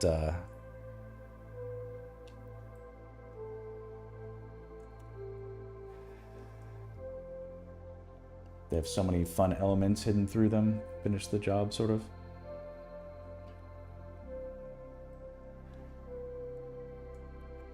Sort of like poachers in Asia. Yeah.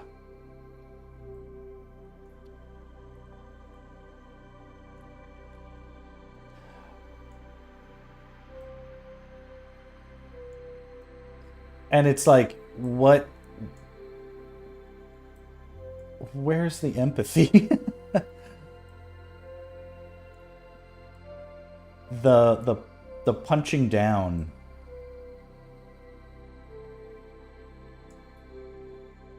and lack of empathy for the situation of artists is that's depressing.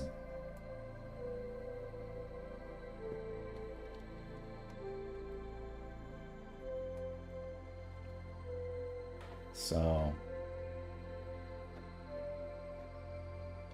I have to adapt to the new world and sort of mourn the loss of what was there, what was so clearly. It's not like I ever thought of it as like a paradise, but like relatively speaking, the artistic climate, the potential for artists to make a living doing what they did and studied and paid money to study for and stuff like that, and invested their time and efforts into that was like the golden age, whatever, 6-8 years ago. Now it is completely on top of its head, changed so quickly.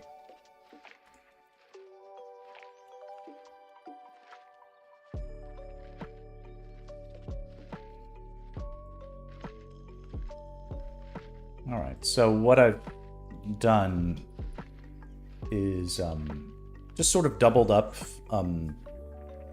these images on top of themselves. Since I drew them with a light gray pencil,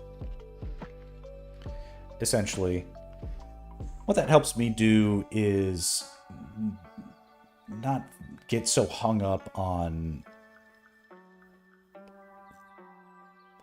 the composition of the the pattern of light and dark on the image, because I can't. Like, if the image is backstopped to only go to a certain amount of gray, then that means I don't have to worry about whether the shadows are dark enough. It's just sort of like, at a certain point, the shadow, it's really just about like, where's the light coming from, and then just make the shadow go in the opposite direction.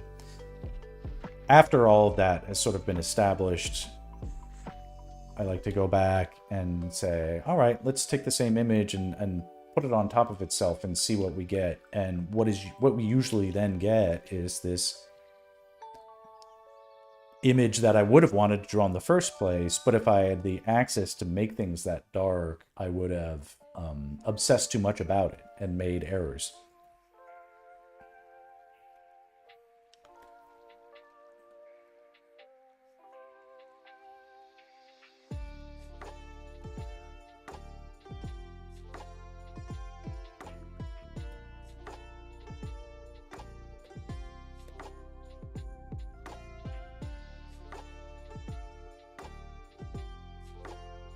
Okay, cool.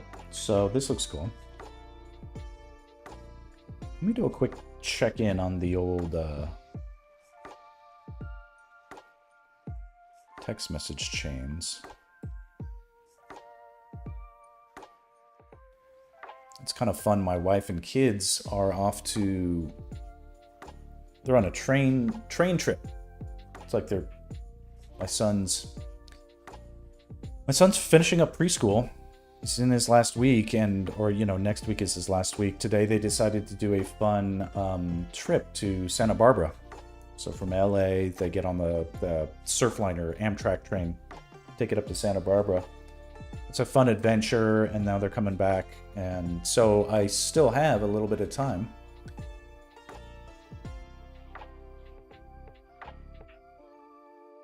So they might not be here for another 2 hours. I can at least do a little bit of work on a different project. I think I might do that. It is a lot of fun. We've actually taken the kids up to Santa Barbara on a trip via the train tracks, and boy, you're a captive audience for about an hour and a half on the trains. It takes almost as long on the train as it does by car. Because they make stops or whatever, but oh boy, the Surfliner train, you can get into the sort of like whatever the drink they'll serve you a lot of alcohol. You can just buy a few Cutwaters or whatever. I know I'm constantly talking about alcohol, but I enjoyed my very much responsible, I think, imbibing on that trip, because you can essentially you can get nicely wasted and then pop out around the beach, continue to have fun, and then take the train back. So it's not like you're driving irresponsibly. I guess but at a certain point, you do have to drive from the train station back to your house. Anyway, very fun to do that sort of stuff. Okay, these look like nice studies. Good job, me. Good job, us, for eating our peas and carrots, eating our vegetables. And now we can. Let's try some other stuff. Okay, so Pinterest, thanks for Pinterest. You've redeemed yourself somewhat. I still don't like the AI stuff, but it seems like most people can kind of tell the difference. And the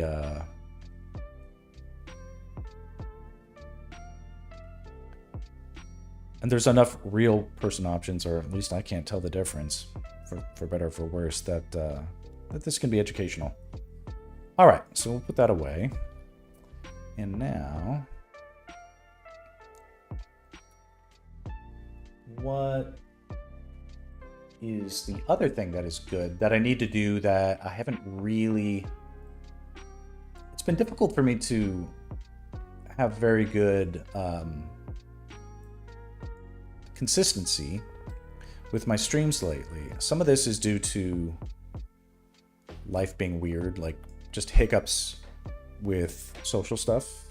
I can't always just stream when I want to. Often my kids are up late, or my wife is up late. I try not to stream when they are sort of like about. If I know everybody's asleep, then it's fair game. But if they're here, it makes it difficult. I've been working on this Metroid project, which is cool. And I've been making some progress with it, and it's in a coloring phase where I want to sort of keep up the coloring practice. I've been getting a little bit used to it's kind of like it's like a laziness somewhat. The gradient map coloring that I've been doing on some of my portraits is obviously very effective and quick, but it's a little too much on the instant gratification-y kind of stuff that I know better than to consider educational.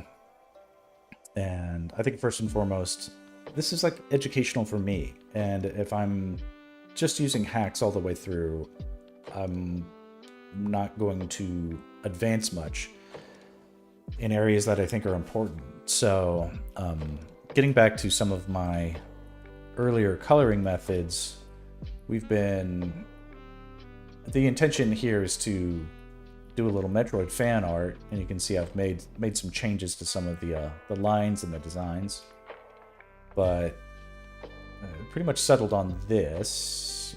Yeah. And then the other stream, a stream I did a couple of days ago, added the Metroid colors. And then I'm because I did a lot of the coloring past this point, I did a lot of it off stream. It's been a discussion in my Discord, but we don't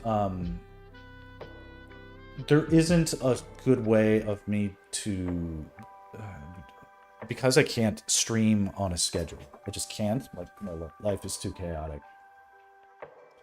Because I can't stream on a schedule, it's important then for me to have at least a little bit of latitude to take the work off stream.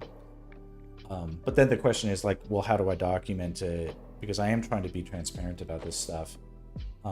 But it occurred to me that as long as I saved incremental states, I could always go back and at least explain what I was doing at what point, so that it's not just like, here's the finished image and you have to trust my word that I did it all by myself, without AI help and stuff like that. It's sort of like the whole point of the stream was that artists can make art in a way that is authentic and we can prove it.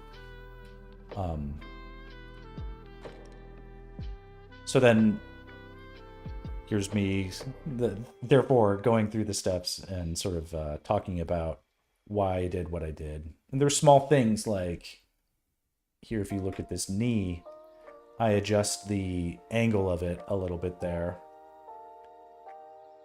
in order to fix what I felt was a catch in the anatomy of the suit. And between this and this, you can see that I've added all these little potholes in the background and then the surrounding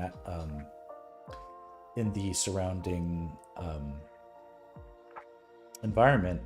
And this is create like a texture of like deeply, essentially it's almost like a mental note to insist on committing to the texture in this rock that feels very primal.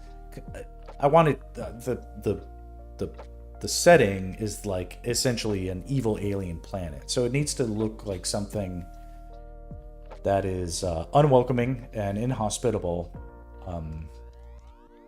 and sort of the texture of like that kind of really ouchy, hard to walk on lava, or you know, that cooled rock. What do they call it? Like igneous rock. Igneous rocks. Pretty sure that's it. Cool solidification of molten rock. Yeah, it's this stuff. This is a great, I'll zoom in on this one.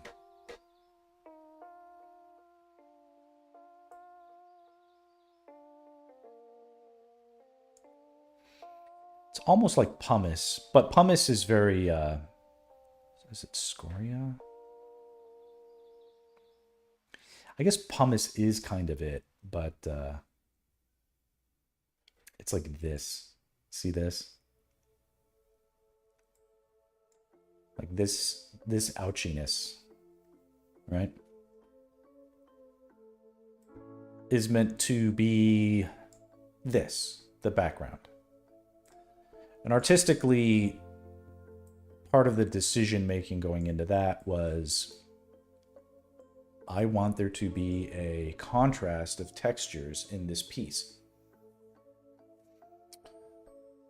The texture of the rock being extremely different from the hard metal texture of the suit, then further contrasted by the soft, squishy transparency, the jellyfishness, if you will, of the Metroid alien. So the sort of the contrast there would be super important. What unifies the scene, therefore, is the lighting. So the lighting becomes very important in the coloring, therefore. So we proceed further, and we've got... Oop, clicked it wrong. Okay, so clicking through again. Once I have all the base colors in, I use Photoshop, essentially, to reduce the brightness of all the colors, darkening it to the point where it as a unified piece, essentially sucks out all the light that could feel like lighting. All we have left now is a very dark scene, something that feels unlit. Maybe it feels like the amount of light that is in the scene is what you would get from the brightness of just the constellation of stars in the sky or something. Not even like a moon, but just the not even like the brightness from the moon, but because that'll cast a shadow, for instance. But just the brightness of the stars in the sky is enough to be giving us the light that we have here. And then we start adding in the light. We've got the... Starting here, I'm bringing in the impression of a cool blue, just mostly blue, light, sort of ambient overhead. Section by section, because the blue light on orange and blue light on red are different colors. So bringing that in now. Oh, we've got a different playlist. Not sure what this is. Let's switch it up. Let's go back to some classic Zelda. There we go. Always seems that everybody loves the Zelda music. Okay. Different colors. Therefore, it's, you know, we go through that calculation to figure out what color is appropriate. And then lighting for the background. Still in the very early stages, but we can see the scene starting to unify via the color and the light. And then just in subsequent passes, just getting it a little bit more dialed in with the brightness of that overhead. And then at that point, I was a little lost, but then I decided, as I often do, let's just backlight the thing and see what happens. And so here we can see the effect of some of that backlight coming in. And to a little bit, I was sort of like, okay, well, where's that backlight coming from?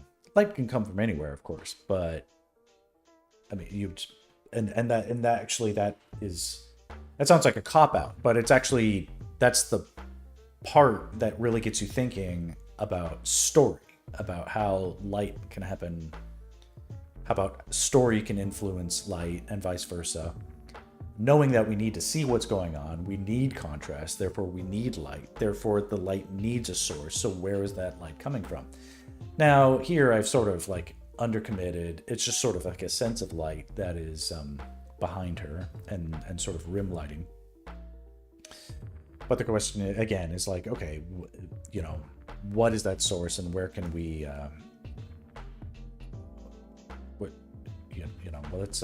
let's think about it a little bit more. Not just the light is there, but like give it a sense of purpose. So the light could be from, you know, maybe they're in a deep dark hole, but there's a shaft of light coming down that is illuminating the scene a little bit, right? That's a start. That light could be coming from a sun, or what if it's something else? What if it was a little bit more akin to the light that you get from a spaceship with like landing gear? You know, it's like a spaceship that's like hovering or almost landing or something like that. And that's starting to make sense too, because Samus does have a spaceship that she uses to transport herself from world to world and stuff like that. So that is sort of like an obvious tie-in that also factors in with the story. And then if we just sell it right, we can... so here I've done a little bit of and this is just some layering effects. But it's really kind of selling it for me, where we've got, okay, something that feels like artificial light coupled with natural light. So the natural blue light that's coming from, you know, it's sort of ambient in the atmosphere that gave us the light that we started with, is now being contrasted by the artificial light from the spaceship, which is giving us this great backlit glow that is it's sort of saying that there's a spaceship or something artificial behind her without having to even show the spaceship at all. And the sort of like little bit of, it looks like there's atmosphere or dust being kicked up behind her, like at the ground level. Gives a sense of like the proximity of the spaceship being something that it's either feels like it's landing or it's coming in or it's hovering just above, because like a helicopter kicks up dust. Similar effect here.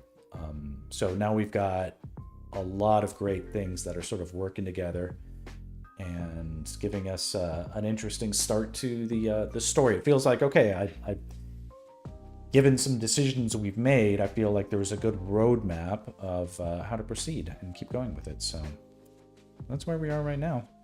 And I will do probably, let's see, in 45 minutes. I mean, eventually I want to take a break because I've been streaming a while, but I'm still good. So let's keep going. Put aside the figure drawings. This is saved out. Say bye-bye to that.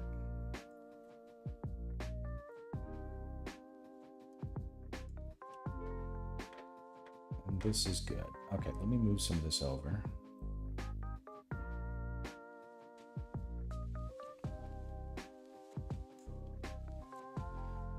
There's a sweet spot to how all this stuff gets laid out, and I'm not sure exactly where that will be in the long term, but for now, I'm going to be experimenting.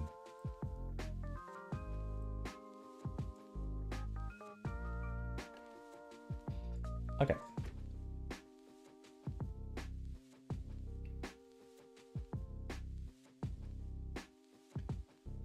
Okay, so the vibrancy and the contrast happening here that we see is via some of the filtering effects that I put on, which are not quite the real deal. We need to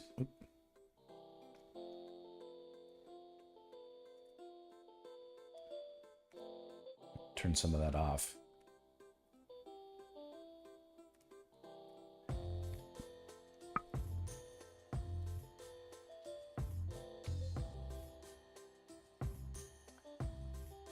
What may have happened is I might have compressed some of these layers onto each other just for the sake of brevity.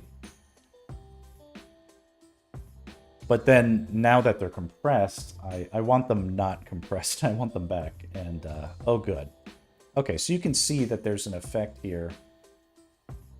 Sorry, here. This is a layer from an earlier version that later got flattened, but I want it back, so I'm going to drag it over into this latest version. And now we can close this. We don't need them both open.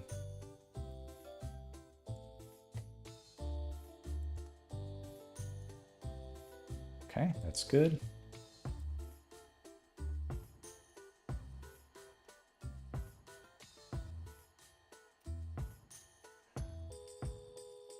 In these overdone, it's like they're more polished, if you will, compositions. I want to be able to retain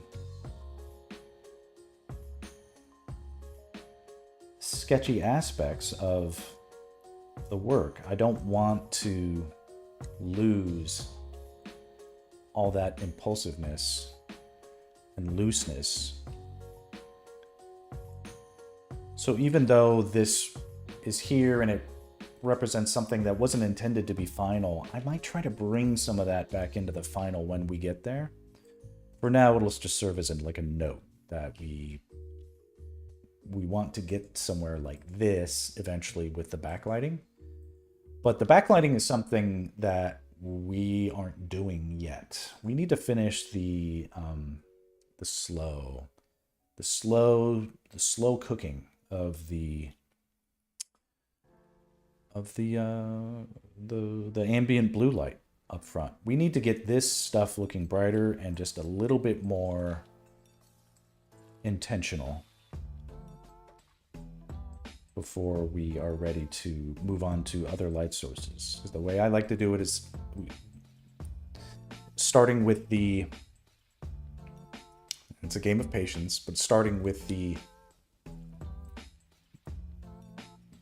least bright but still very important light sources first, so that they have a chance to develop, essentially. Because after that, you can layer in the more intense, the brighter light sources.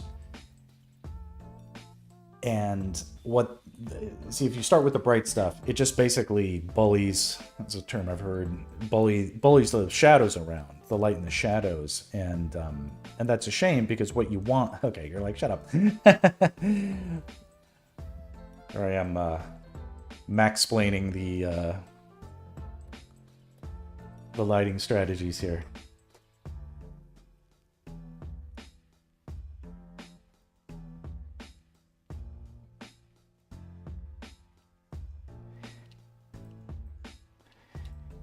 You see, my medium is light. No, just kidding.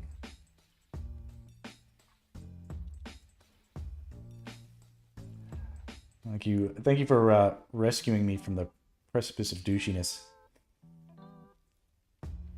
let's see here. The suit blue light. And everything for me, when I can, I like to have it on its own layer for maximum control. So we can see I can just turn on and off the effect of that blue light on the suit. Very cool.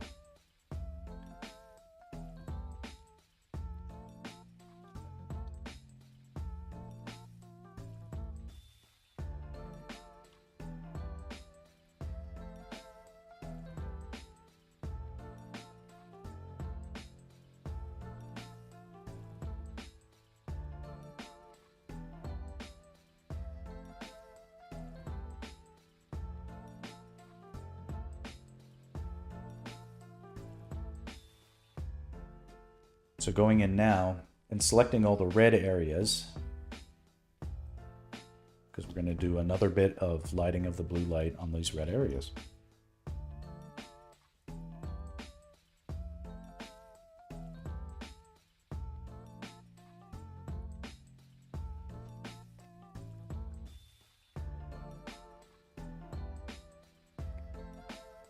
And this is it's like a somewhat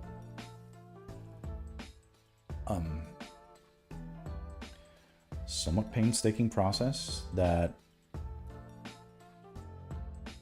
sometimes I can say that I might spend more time on this than it's necessarily worth.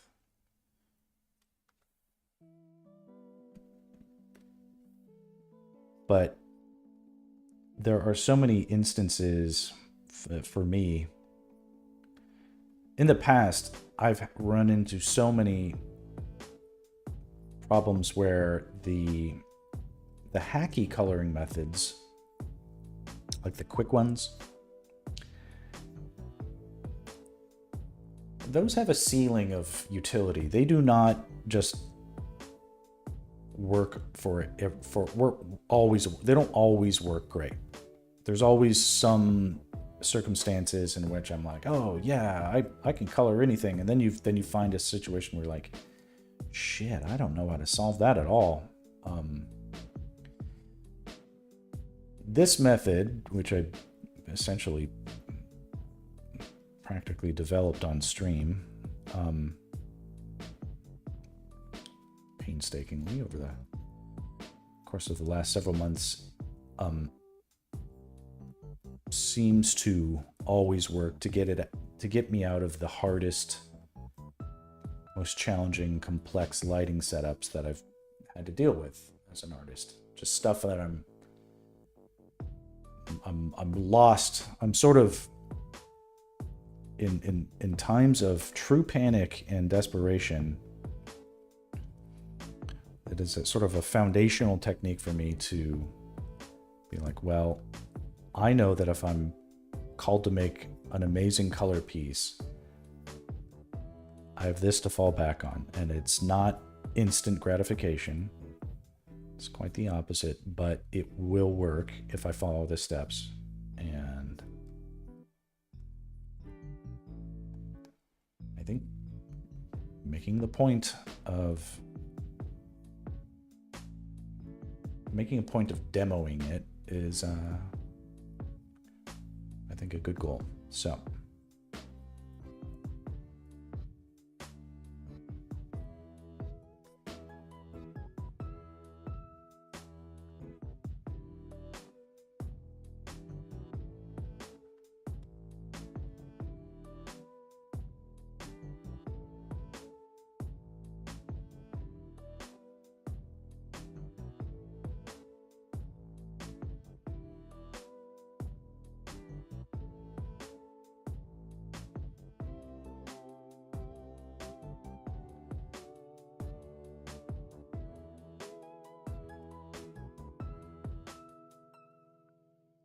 I mean, I understand. It was funny that it didn't even occur to me till just now, but I do understand. Like, it is like a Friday night. Of course, I'm a loser, and my wife and kids are off having fun without me. But if you got things to do, you don't. It's like I'll survive if the chat is quiet. certainly nothing. I'm realizing that my endless talking was probably something. I was like, oh, he wants me to respond or something like that, so he knows he's not alone in the world, and it's totally fine. I don't have to.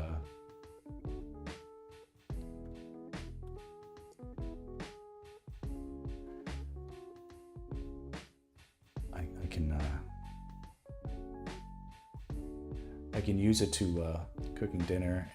Sort of. Oh, don't worry about me. Yeah, that's the sort of what I'm saying is good. I'm glad you are being productive on your own end, because I know that the content of my streams may be on the verge of dull at times.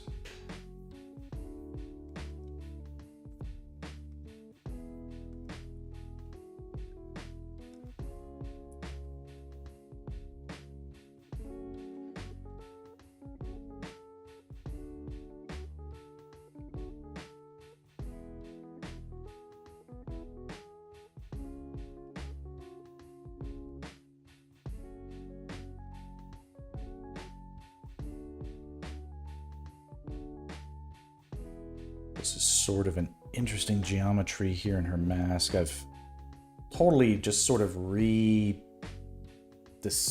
decided, unilaterally made a max decision to try a somewhat unique Metroid suit design, which includes the helmet. And of course the helmet needs to be distinct yet recognizable as a Metroid design. So how do we do that? I think I've done a decent job, but also there is some interesting geometry that I've introduced, and therefore it's like what I'm responsible for generating out of my own imagination. I can't blame anybody if I run into trouble. It's like I'm in a bed of problems that I made, if that's the case. But here I have an interesting sort of switch up in the geometry where if I've sort of designed or done this right, there is a sense of concavity, right? Concave is where it feels like it goes in, because it's like a cave, right? And then convex would feel like it's coming out. So the roundness of the top of the head feels convex, and then these little cheeky parts, these are concave. Boy, if I got that wrong, I'm gonna feel kind of dumb, but a 50-50 chance it's either I'm a genius or an idiot with my little explanation there.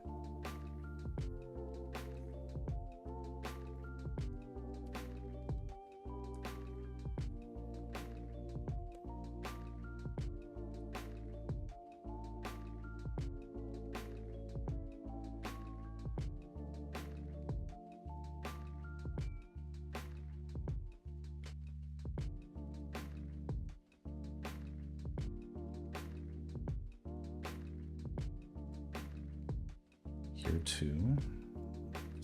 And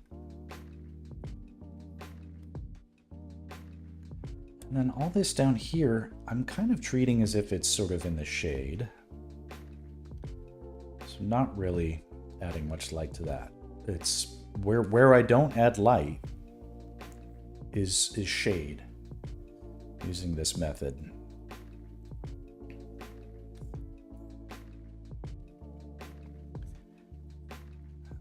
Kind of why I think this is the best. It's the best method, is because it's the simplest. You really only do one thing, add light. You don't really do anything else.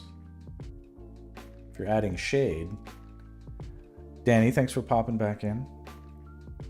Hope you're doing well, man. Hey man, I like that stuff you were posting on TikTok. I saw that. It looks like it was we were sort of chatting about it. It looks to me like it's getting good response. But I wouldn't know what qualifies as I don't know, real traction on social media.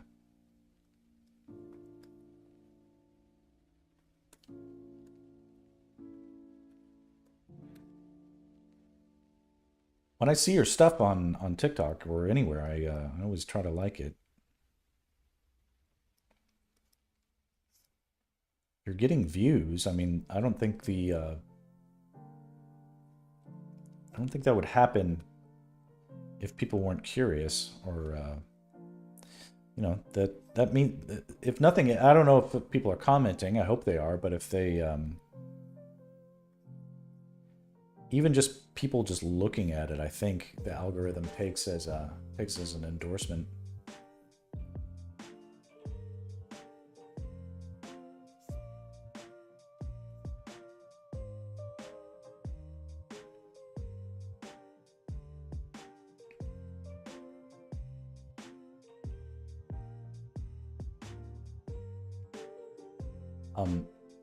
If the response isn't, I mean, you may be I can't say what you're feeling, but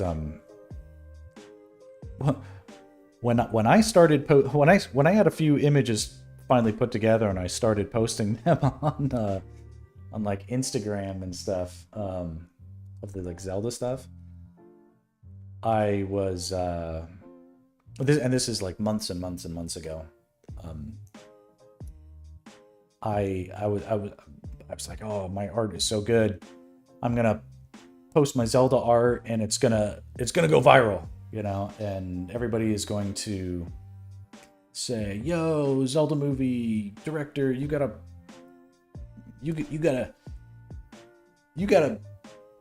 resign, you gotta step down because this guy needs to direct it, you know, something like that. You know, it's the dangerous part of being an artist is having a strong imagination that can get carried away, and I was pretty much convinced in my own little brain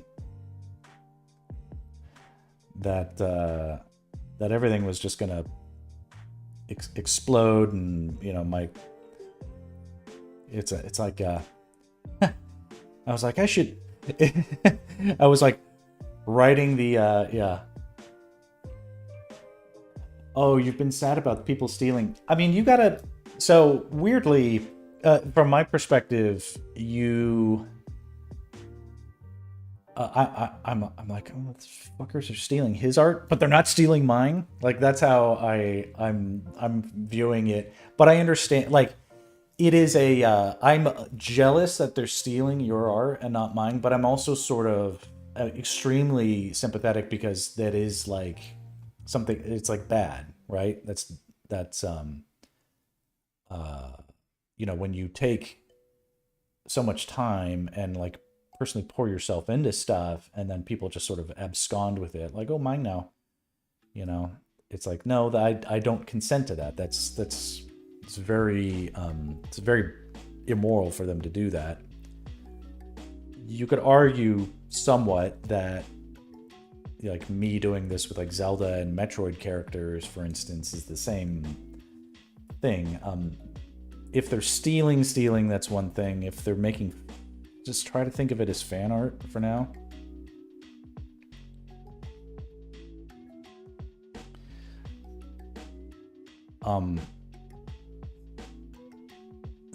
Very unlikely that they're making money from it, and stealers will always be a step behind from the real talent, or at least if there's justice, you know, they'll get their what they deserve in the afterlife.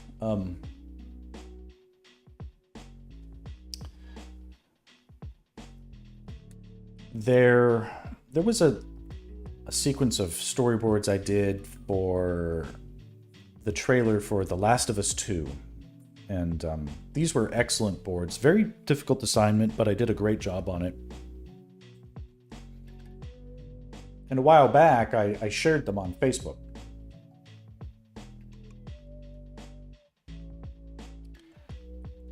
I put them on a storyboard art sharing site, and it was just like a group page on Facebook. It wasn't like any like special website or anything.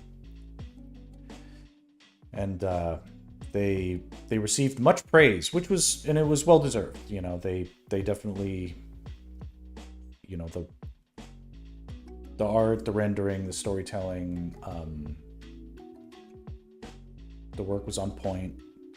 My drawing skills were well exhibited, and I was proud of those boards. And other people, you know, that was one of those early indicators that, you know, I was capable of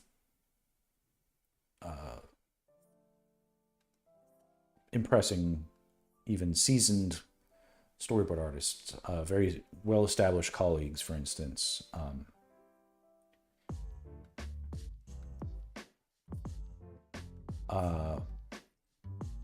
Those boards, someone helpfully pointed out soon after that someone had taken those storyboards that I had posted and reposted them to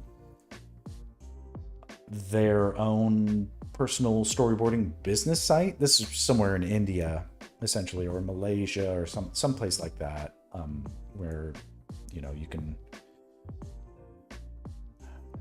where you where life is probably orders of magnitude harder than it is for me here. They nonetheless took my work and sort of put it up as their own, as samples of work that they were ostensibly capable of doing. And they stole it. They stole my art that I you know, I shared it in good faith that it was something that would be good for the community, and you could argue that it came back to bite me in the ass.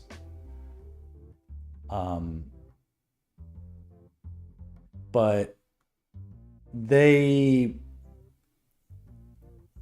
you know, and I never really like kept up with it. I don't even think I emailed them and said, hey, take your stuff down. Maybe I did, but I certainly didn't keep up with it. And part of that was just, you know what, they can't do what I do. If they get a gig using my stolen artist samples, then they're going to have a hard time explaining to a client why they aren't able to deliver what they said they could deliver.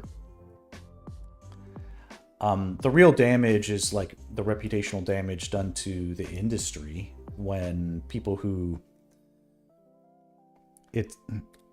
you know, it's like, and this is like before AI art came around. So this is this was sort of an example of the problems of bad artists in the other sort of existing, sort of bad examples of art and artists doing the wrong thing before AI art is just people sort of being very dishonest with themselves. Again, I come back to this, but there was obviously a authenticity and lack thereof argument to be made in that situation. The person did not represent themselves authentically. They mischaracterized themselves as the authors of my work for a little bit of benefit, like a temporary quick benefit. They don't probably see it this way, or maybe it's not any situation where a person is able to slightly enrich their fortunes while damaging the situation for other people. For some people, it's a no-brainer. They're like, oh, it's like I can steal this and I'll get a little bit of benefit, and then everybody else suffers a lot. Well, good trade. As long as I get away with it, then then I don't care. And by the way, artists are losers anyway. They're tell themselves anything they need to justify it in their heads. Artists aren't worthy of making a living. Art isn't a real job. Blah blah blah. All the different excuses they could come up with to justify it, but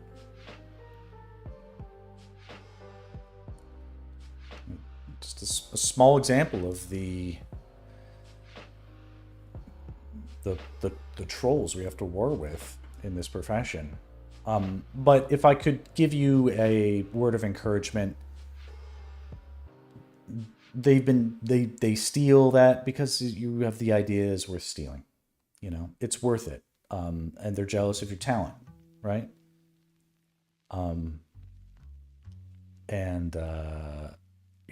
Let your haters be your motivators. You gotta sort of see it from a perspective that gives you drive, right? Can't let it get you down. But I totally understand it.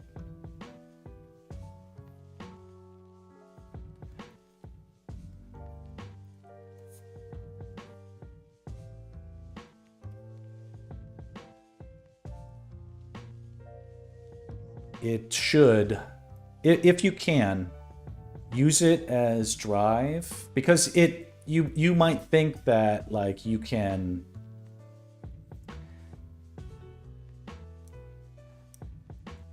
it isn't something where it won't be the case that this person, you should hate on me more so I can be more motivated. I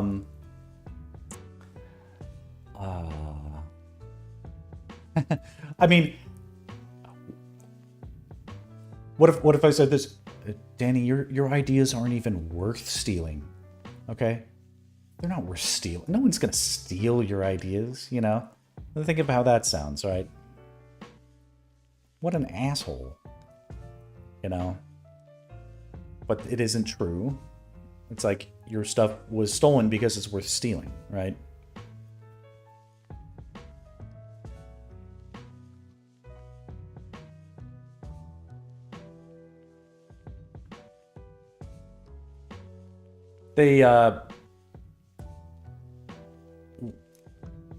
What ends up happening is the energy to construct a false narrative and like make a lie. It's so much energy. People just don't have the time and patience for it. So it really is just like a inevitability that they'll move on and do something else. So it's just not worth your peace to fret about. And it's like,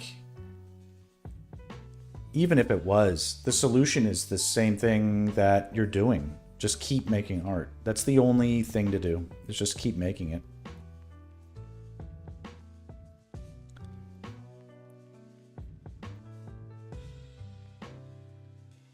That hurt, but you'll stay strong. I honestly wouldn't encourage you as much as I do if I didn't think you were extremely talented. You just are. Like, I see a lot of even talented character designers in my industry that don't seem to have the instincts for the stuff that you do. The way you were showing us your older character sheets and stuff, and I'm like, these look as professional as anything I've seen.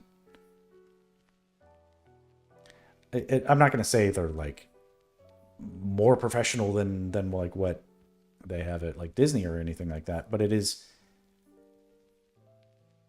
like in commercials and video games and stuff like that. Often it's normal to move ahead with something that is a work in progress, and that's certainly the work that you showed for those things are absolutely worth putting in front of a director to get them to say yes or no to and stuff.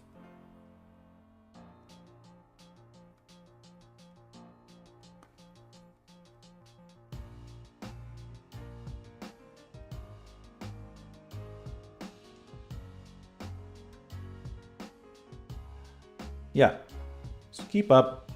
And, you know, I'm enjoying posting to TikTok. I feel like people are not as toxic as I thought they would be. Or maybe that just hasn't come yet.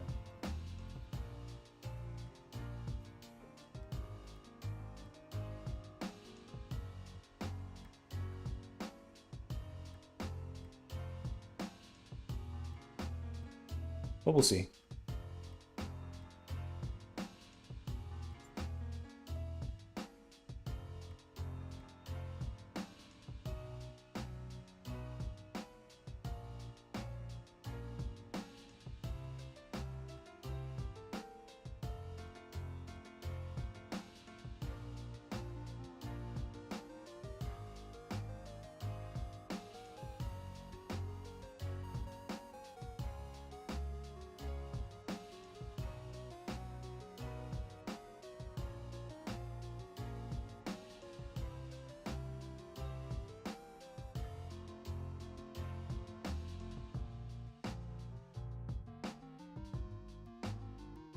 Yeah, doing the TikToks, it's actually well, for me, it's sort of been sort of a useful useful additional outlet to some of the stuff that I've already done. So like the hard work of making the art and putting together a time lapse, like I did that months ago for the Instagram Reels and the Google whatevers and Google Shorts, YouTube Shorts, to very limited success. So it was certainly no additional huge feat to say, okay, well, here's just another platform I can also post to. So then posting to it, any engagement on top of that feels like, you know, that's gravy.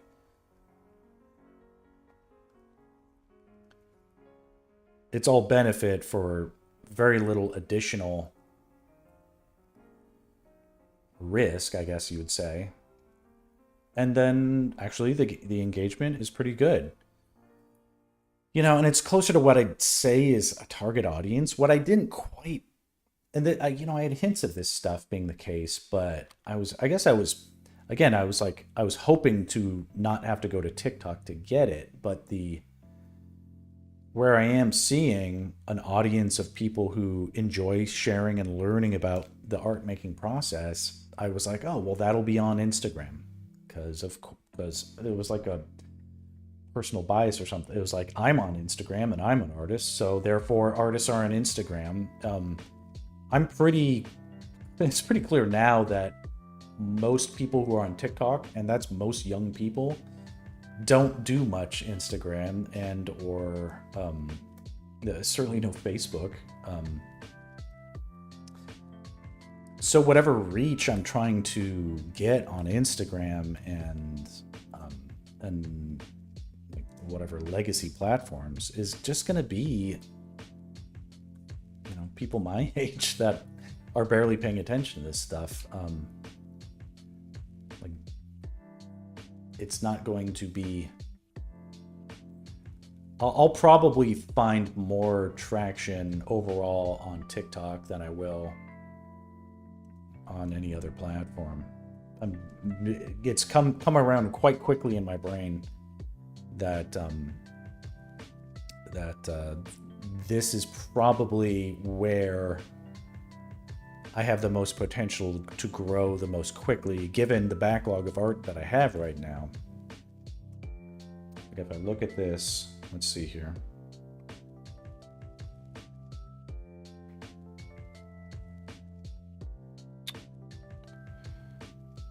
Let's see here. Yeah, it feels like I get a lot of nice comments. A lot of people saying my stuff is badass. And that's cool, because like that's the reaction I want. I feel like I have a unique perspective that is worth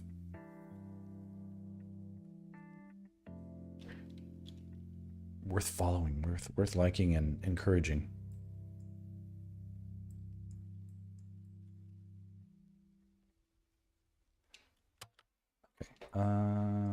Okay, so I feel like I've got a good pass with the blue light on the red stuff. Now we just move on to the next one.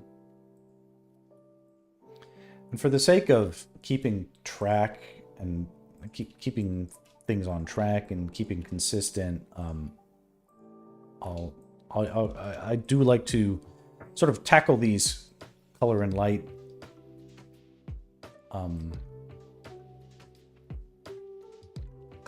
passes in chunks that feel complete. So I don't want to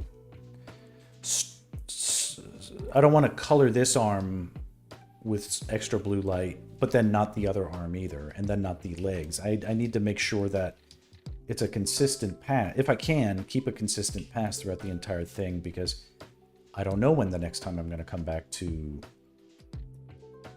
do more art on this. It might be a while. So the smartest thing for me to do is to make the most of it while I can.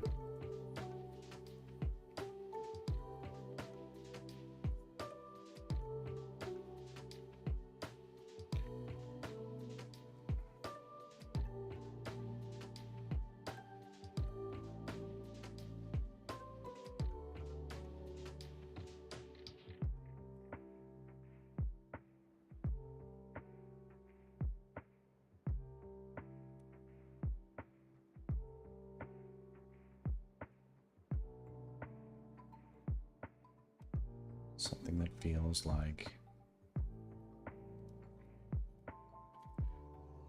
there's an overall consistency with the way that the light is playing with the material on her suit. And it doesn't have to feel like it's realistic.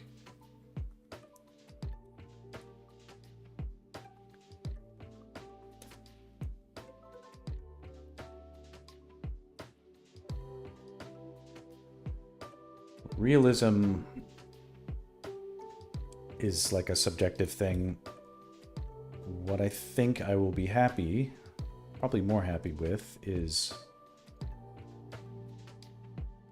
because like you can, like anybody can take like a real photograph, right? It's like, yo, just go outside, take a photo of anything. Like I'll take a photo of a rusty hubcap or something like that. It isn't whether or not the photo is realistic that makes it interesting. It's all about the composition, and that just means it's about light and essentially patterns of light and dark and subject matter and stuff like that. That's what makes something interesting. So if I'm creating a convincing sense of light and dark and space and texture, that is the most important thing. And if it creates a convincing sense of those things, then it actually becomes realistic automatically.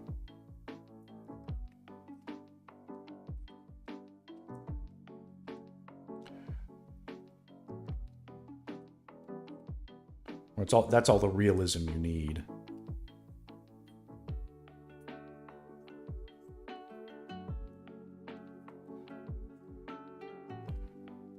A lot of people like art because it's not real, you know?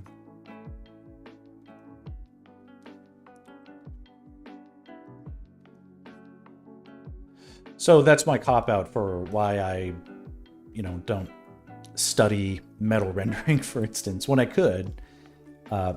Realistically, or real texture rendering and stuff, it just hasn't come up with for me as a need in my career. And so I don't know it, but I don't think I'm worse off for that.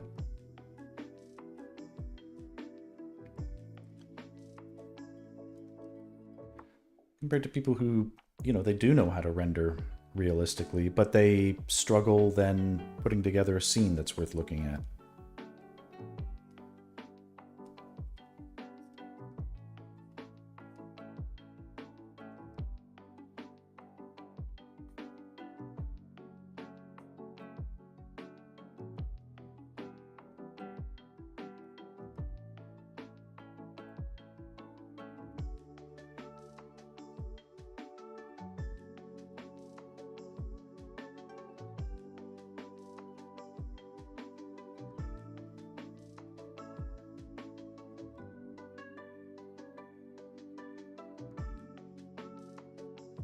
There's something about this feels metallic. Feels. I don't know. Hopefully I don't embarrass myself. The truth is I was excited to get into the Metroid fan art in large part because of the potential to learn and adapt to the new challenges with rendering. So instead of rendering like, you know, demons or monsters, I'm rendering aliens. Instead of rendering suits of armor, I'm rendering spacesuits. You know, different work, different things. Definitely share everything you have to TikTok. You have content for a while. Right, and it's interesting, the TikTok... It's interesting learning more about the TikTok editing tools and sort of like the... whatever, the auto cut and the way this stuff is working. It is... no, it's its own skill, I guess, is what I'd say. And it's very... you know, it's not necessarily what I'd say is intuitive for me as like a aging elder millennial.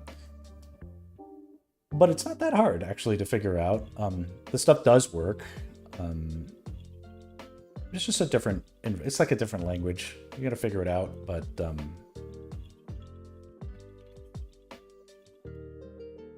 but it's like I'm a... It's like I'm a refugee from the enshittification of the other platforms.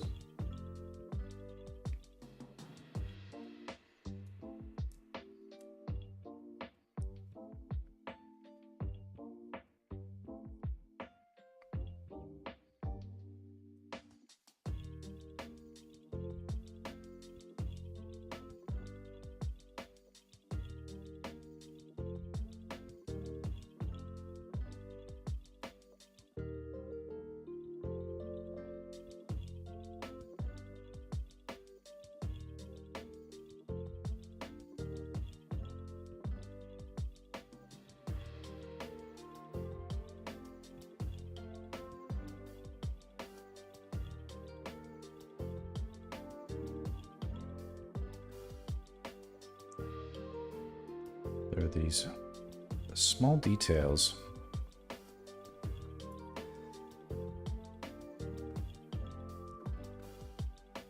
Where all these suits, the way that the suit sort of fits together, the way I've designed it, there are opportunities for highlights here. This is like the space in between like two plastic Lego bricks or whatever.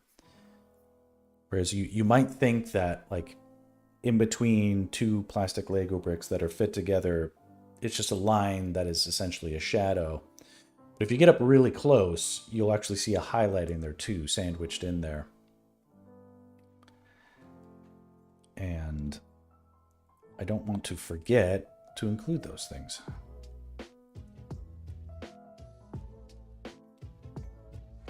People can sense and appreciate those highlights, even if they're not really, even if it's not obvious that that's what they are enjoying about a piece.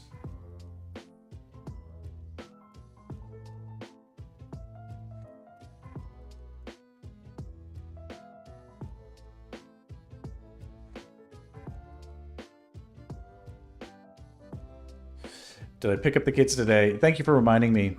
I gotta go. No, just kidding. They're off on a Santa Barbara beach trip with my son's, you know, because it's like summer vacation, the obligation for my kids to go to, like my daughter doesn't, it's summer break now, so she doesn't really have school obligations. So even though she had the option of going to sort of the free summer camp that they have at her local school,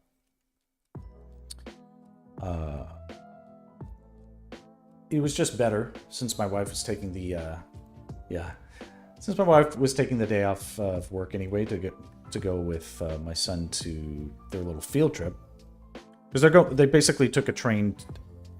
My son's preschool class took a field trip to go to Santa Barbara, so that's their fun little adventure. I've been receiving the pictures that they're getting. It is very fun to see them having a great time all together. It's fun. We're going to miss preschool. He's going to be in kindergarten soon. Parenting adventure continues. Things just level up. It's like life is like a video game. Things constantly leveling up.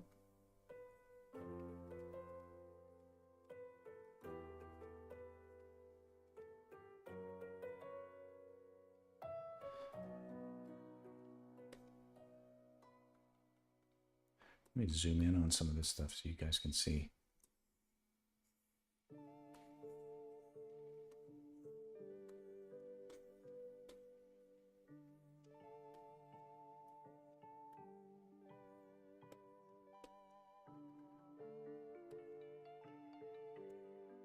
Progress is happening.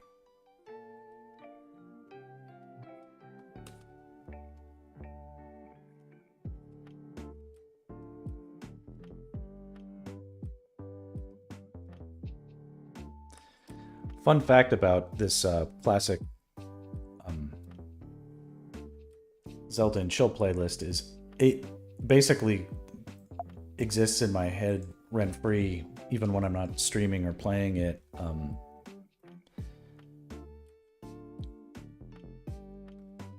It's like fully absorbed into the working memory of my unconscious.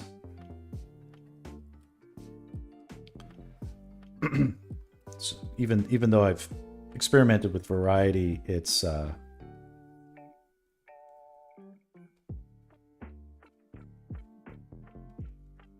like always there.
Pretty good now.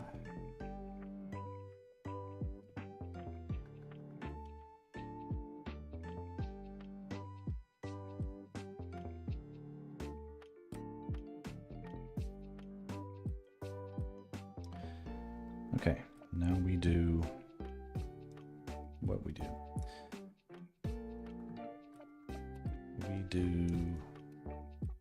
Let's do the yellow portion.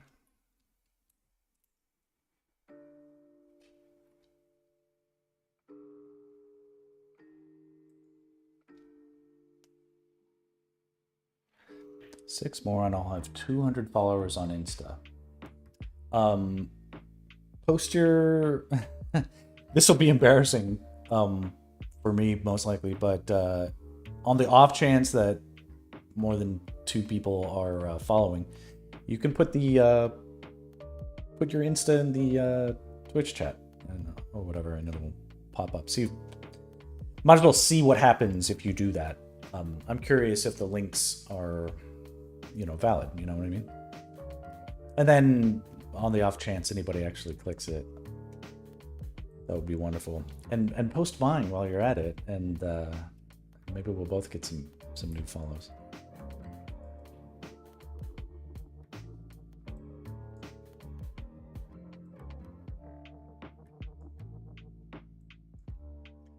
It's a of all the platforms, well, actually X is probably the most humbling for me, because literally like 1 person follows me on X, and then like the other 3 people are like OnlyFans bots that like even they won't give me the time of day. That's extremely discouraging for me, but it's like once you accept the cringe, you can just sort of laugh it off and move on. And stream through it and find the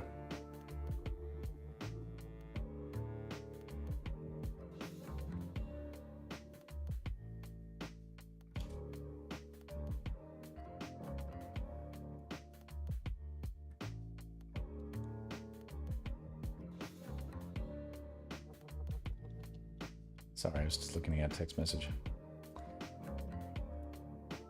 But yeah, the live streaming is it's fun. Obviously, that's how I've met artists like you, Danny. But the some streams are more populated than others. I'll say that.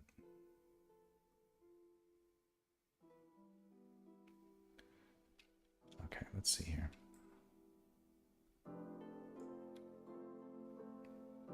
Okay, doing the yellow now.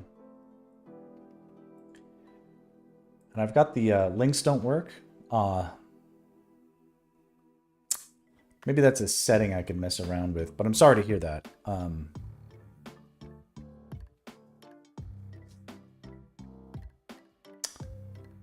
They used to work? It used to be that people could post stuff.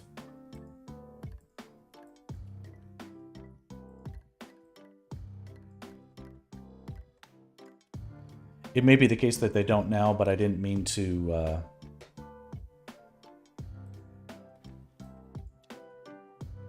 I didn't mean to turn off that feature. But it's probably related to the Stream Elements stuff. Whatever the stuff is that I messed up. Or not messed up, but I tweaked.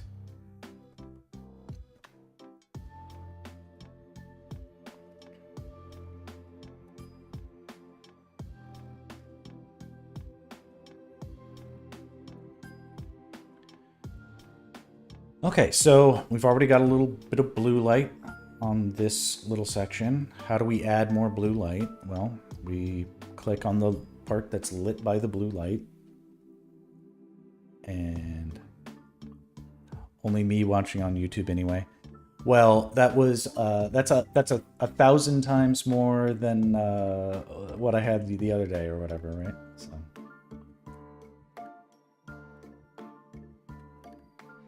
Anyway, we on the RGB sliders, just nudge them all up a little bit and then a little bit more for the blue, and that's how you get brighter and bluer. It's actually pretty simple.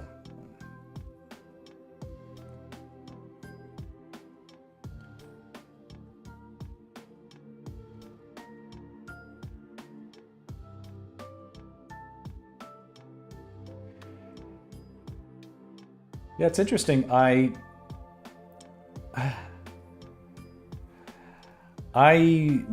understand now that different audiences are audiences of different things, and one audience that might appreciate my finished pieces aren't really interested in the slow methodical process that goes into it. You know, they're like, okay, well, take your word for it or whatever, or they don't care at all. And or, you know, streaming is just not everybody's thing anyway. You know, it's hardly my thing. I'll admit I don't watch a lot of streams. Maybe that's why. Maybe that's part of why I'm not popping off on Twitch. But it's just true that I don't have a ton of time for it myself. So this is the compromise. But I am more or less committed to being transparent about the process to the extent that I can, and I feel like this is still worth it. I enjoy the feeling that I'm doing something to advocate the preservation of artists in society.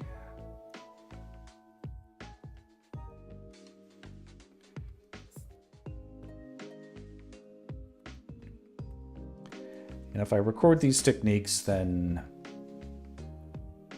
maybe my children can learn them down the road if I happen to suffer an early departure or something like that.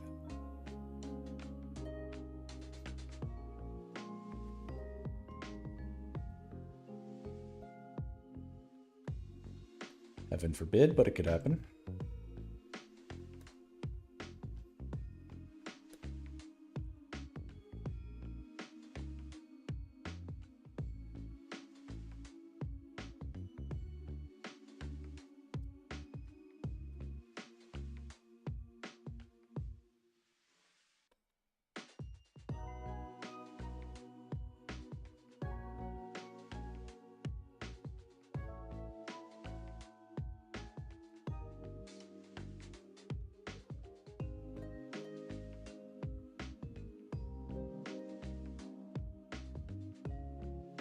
This has me pretty interested in doing more Zelda art too. You like how I did the chat? I'm glad you do. Since I did that, the chat has never been more quiet since I turned it off, and I don't know whether or not that it was actually a good thing or a bad thing or what. And it's probably just coincidence. You know, it is Friday night. People should be doing stuff. I would probably be doing stuff on any normal Friday night.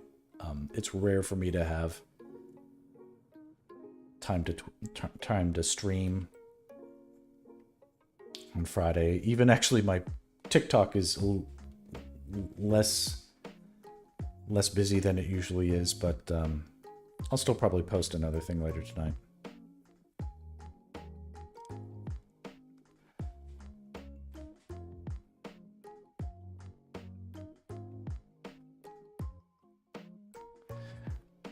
And yeah, it's like, I think obviously like adding chat, initially I was glad not to have it because, you know, whatever, people can't, you know, if you don't have chat showing, it's not, you know, you don't have to worry about what people are saying so much,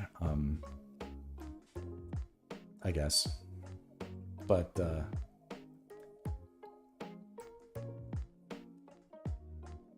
that, you know, that all that paranoia was a little premature, given that, you know, you have to have people in your chat to say something bad in the first place for that to be an issue.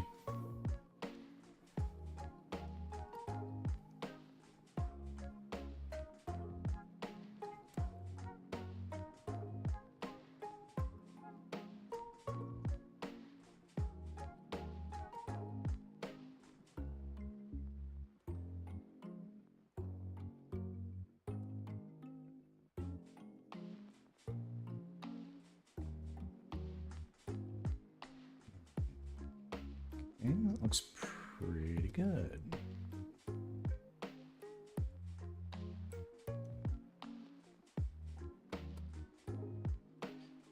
This is a little too hot right here, so I'm going to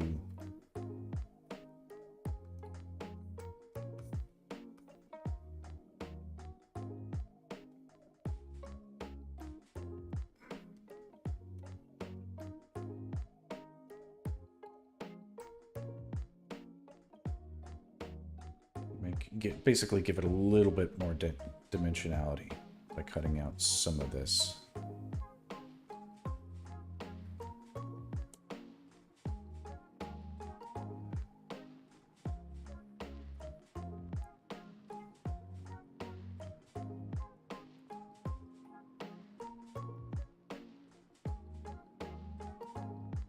It's looking pretty good.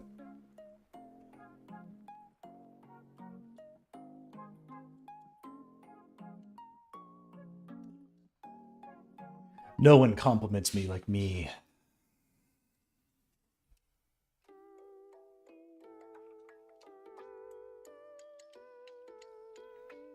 Okay, let's go a little further. This whole gun thingy, that needs light. Yes, yes. Activate this. Here we can see that all the flat colors were preserved onto a special layer that I can retrieve them and use that pattern as a selection area. Then I can go in here and paint into that area, but on a specific layer.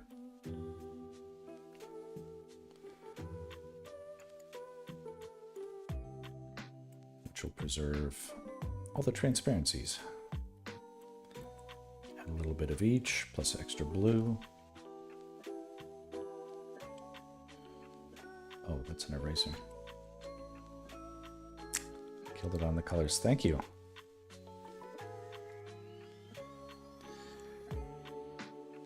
Feels like Nintendo did this. This is the that's the intention that I'm sort of striving for, is sort of recapturing that. Not just Nintendo. It was a sort of airbrushy, but like, obviously, the people who made old school poster art, old school video game art, cover art, just like all sorts of stuff. Like, I think people like that. I think people would want it back if they could figure out how to get it, or knew that they could follow somebody and see that stuff again. You know, I guess that's what I'm trying to do. Is okay. Here's the honest truth: is I like it, and I want to know how they did it. And if I capture a few interested people along the way, a few fellow fascinated appreciators, then all the better. But the skill is worth learning just unto itself, in my opinion. And now that I feel like I have a lead on how to do this and how to do it consistently, I have no idea how they actually did it back in the day. Like, they didn't have digital tools back with, you know, whatever, in the early 90s and stuff. Like, digital art wasn't existing like what we're doing right now. What you and I are doing right now. They didn't really do it that way at all. So the tools weren't there. They were fledgling. They weren't sophisticated enough. You couldn't operate at high enough resolutions without just budgets going insane. Yeah, they did airbrush paintings. The medium was airbrush.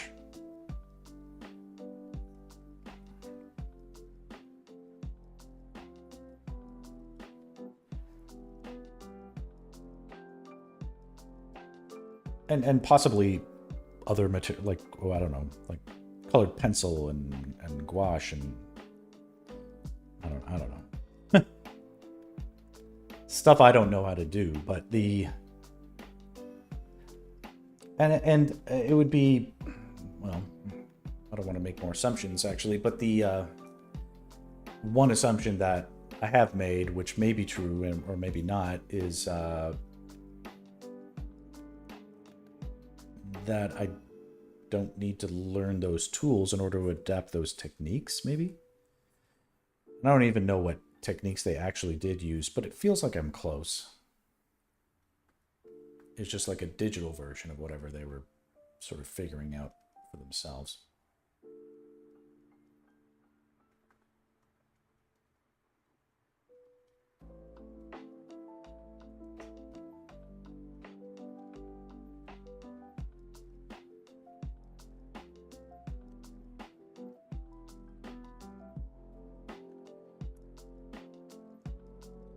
I gotta be careful. The light can only go where the light can get to. And if I just start throwing light everywhere that feels like it has a top-facing surface, that's not going to be right. I need to be careful. The whole underside of this arm is in shadow. And that needs to be consistent. Nice on changing the thumbnails. Okay. The, like, for instance, every day I'm trying to tweak the dial just a smidge to something that's a little bit better, maybe?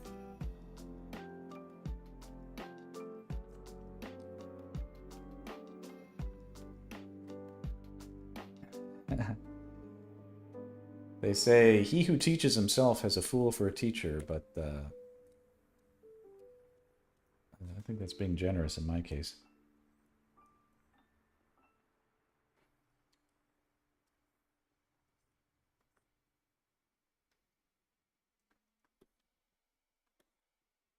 That's good.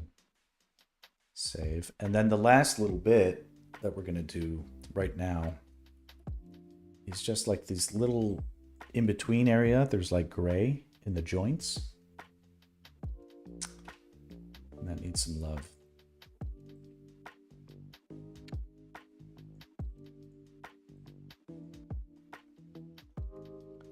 I do wonder if anybody's watching on Twitch, but it's like, I don't want to look. I want to stay out of that habit.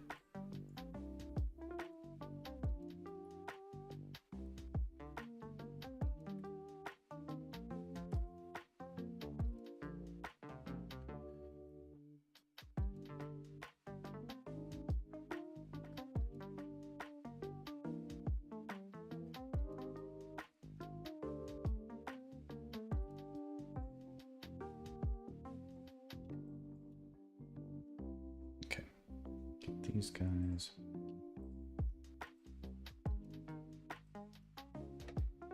No idea. Yeah, I don't know. It doesn't matter.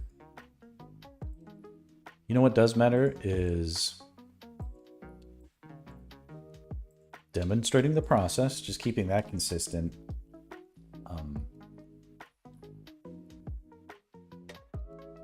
Because one day, maybe I'll be famous for something else, and then people will also be like, oh yeah, look at all this great art that he posted.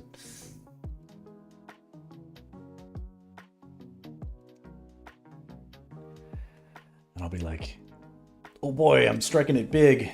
And then I'll find out that none of my videos are monetizable because I've got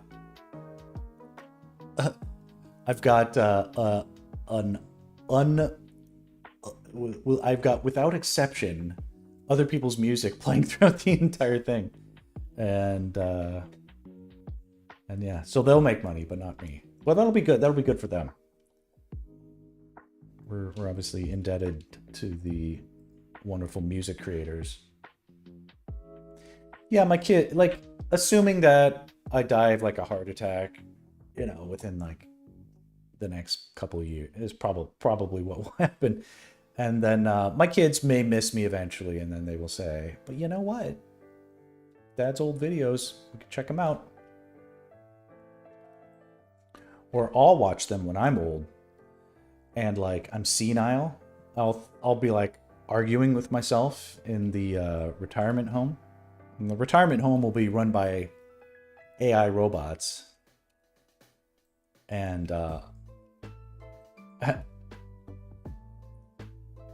or they'll take all the archive of all my old videos and they'll make an AI out of that. They'll like copy my voice and they'll copy like me in the corner.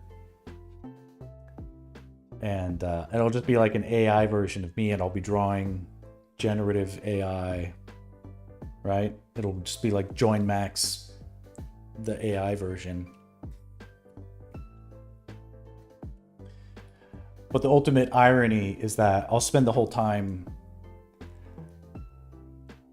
arguing about how much AI sucks.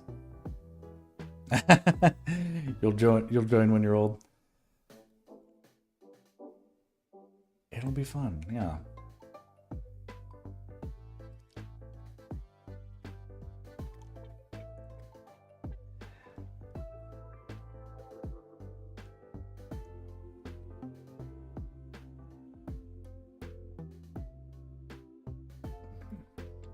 Oh, that's an eraser again. Yeah. Okay, so adding just a little bit blue light to these little sections.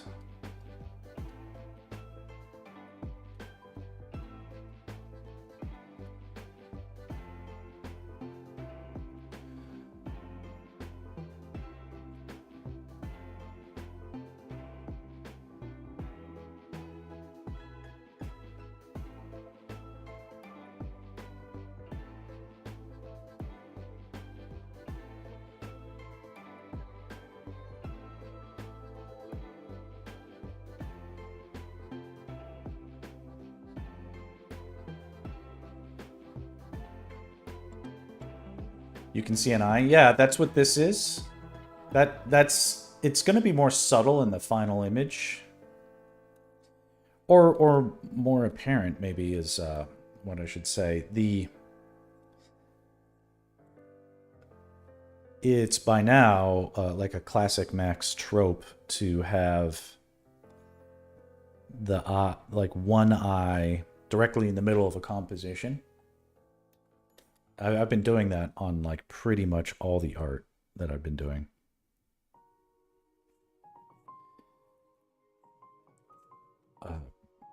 In fact, I'm not sure if I've had an exception to that. Almost, except for some of like the really wide stuff on the Zelda.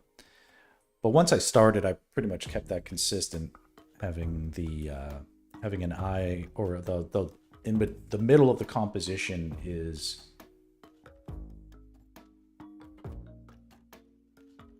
coincides with the, see, this is in the middle.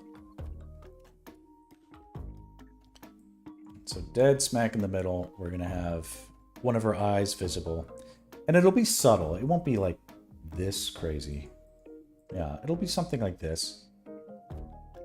You know, maybe more obvious, but... And it won't just be that. There will be like a little bit of evidence of like an eye on the other side too. But this was the important one that I really wanted to make sure was in there.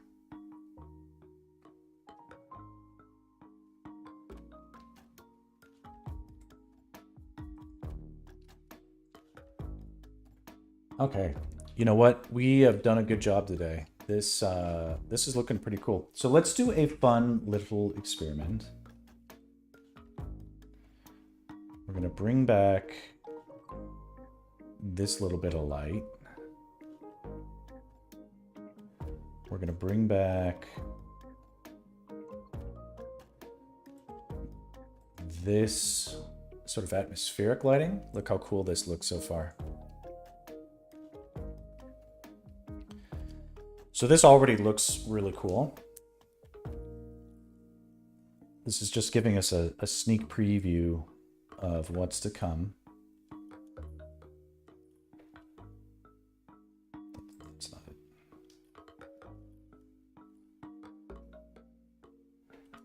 So what I'm doing right now is I took a flattened, essentially a snapshot of the composition as it is, and layered it on top. And now with blend modes, we can experiment with different kinds of vibe. Ooh, look how cool that looks. Holy shit.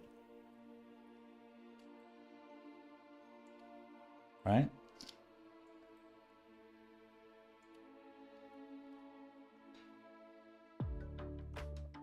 How badass is that?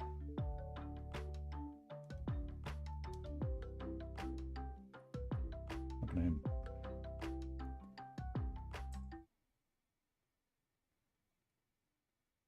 What the fuck?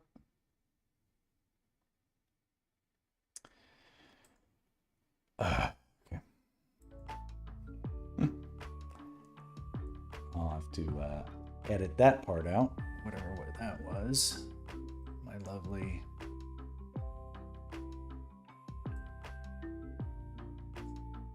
Whatever piece of my email inbox at 3 hours and 20 seconds in. Lovely. All right, but that'll be edited out. In the meantime, this looks pretty badass. Will I add scratches for texture? Yeah, but what you can probably not see that well is that there actually is a good amount of texture just already built into the brush. That will have the effect of sort of like a metallic brush to the metal. And I might add some nicks and scratches to her armor, but I kind of like like I was talking about before, the juxtaposition of the contrast I think it's just super important. So I might not, I'm going to try not to over index on scratches on the on her armor. I wanted to have a lot of smoothness and contrast. One thing that still needs to happen for sure is the glow coming from the Metroid. It needs to have a certain bioluminescence. It's not going to be that bright, but it's not going to be this dark. But this is looking neat. So this is probably too dark. But again, we can add a little bit more on top. Huh. That's way too dark.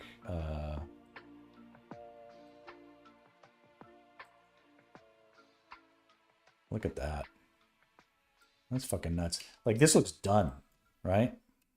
Like, I know it's not done, but like...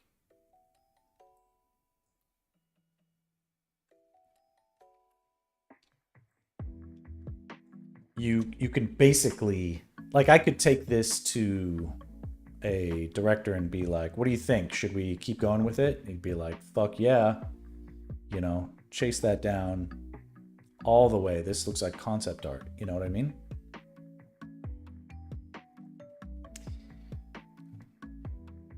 So, you know, this is, it's like stuff like this. It's potentially a portfolio piece, you know? I impressed with myself with this one. No one's more impressed with myself than myself. Right? Well, I think the reason this stuff, I can take a little bit of like exuberance with the skills I'm developing. You know, I don't have any color training with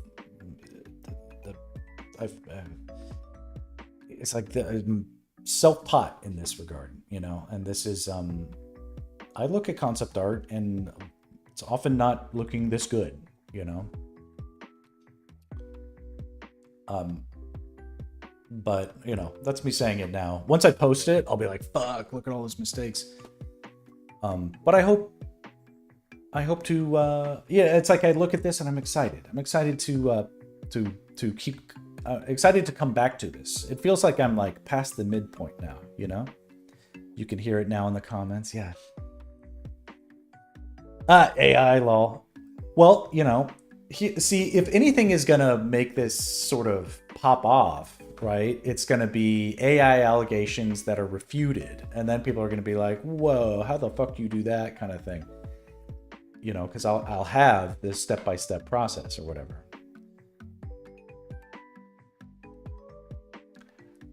And then people will watch the videos and they'll be like, wait, who's this Danny Gonzalez guy? What's this project he's working on? That's how it's going to be. Be like, forget Max. Tell me about this flowers project. You know, that's how it's going to be. they'll hoist you up onto their shoulders and then trample me on the way to like rush you off to the bank to make sure you get your billions of dollars. And I'm gonna be like, don't forget me. Don't forget me. All right, so this is gonna be, all right, my 50-50 is not working very well. I don't have a very good way of making this more embiggened than this. But, hey, I think this is looking dope. Look at this. Like, this is gonna be a cool screensaver. Not like a screen, like a, you know what I mean? Like a wallpaper. Or like I could see this like on cell phones or something, like a backdrop.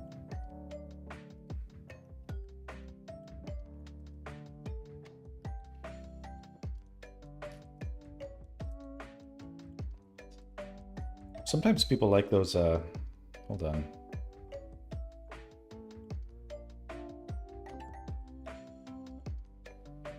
It's too soon.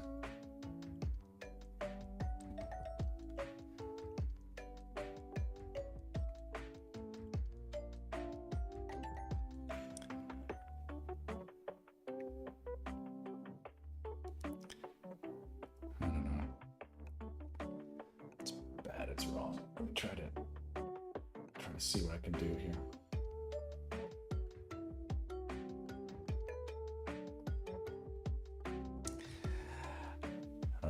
I don't know. We'll see about it. Maybe later. Nah, let me check these text messages. Because now I'm excited.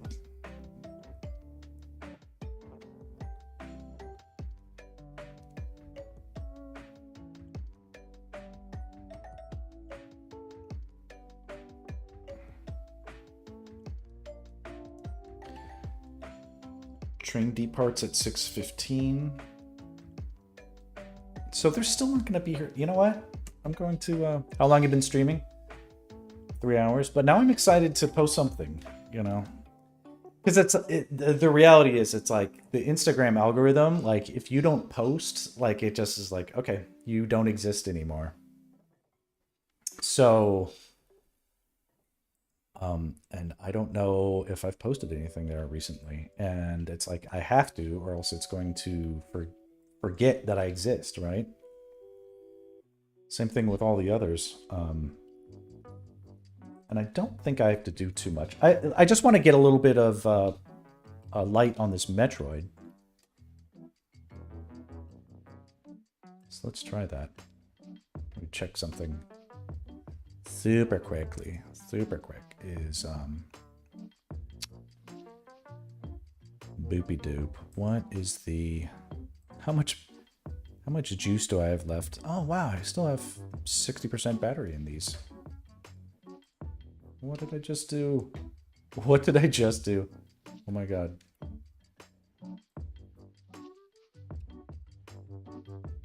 What happened? Holy shit.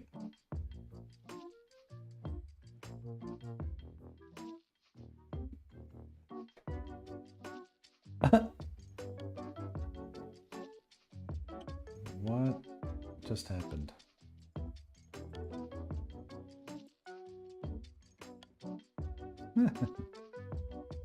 Color. Oh, I turned this on. So I've been streaming for like 3 hours, but instead of stopping right now, which I was about to, and arguably it's like a good time to stop, but I want to, me no want to stop, me want to keep going.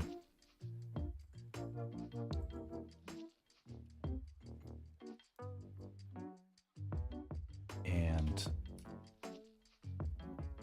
part of that is just going to necessitate me doing a little bit more work here.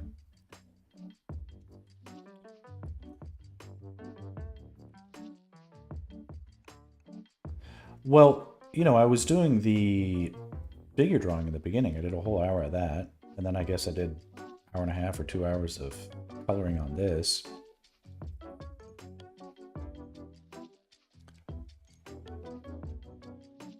You excited? I'm excited to have something that feels like an awesome teaser. That potential is here right now. It isn't non-existent, and I don't want to not like it. In some ways it's like suicide to post on like a Friday night, but it's also sort of like a low risk experiment of like, well, what kind of engagement can I get on a Friday night? Obviously the streaming engagement on a Friday night, not great for me. It's just me and you and Namina, and if anybody else is lurking, they're nice and quiet. Good for them. But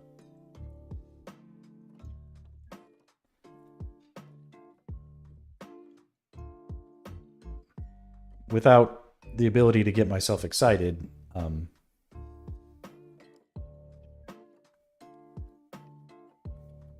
a little. I need to live dangerously. Yes, exactly.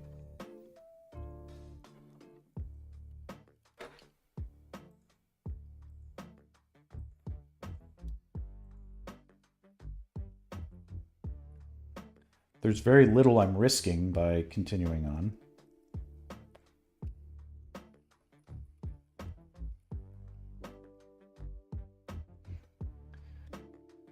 So this is an interesting thing because there are the Metroid is essentially a jellyfish with like solid particles floating in it. I guess it's like a living bubble or something with teeth.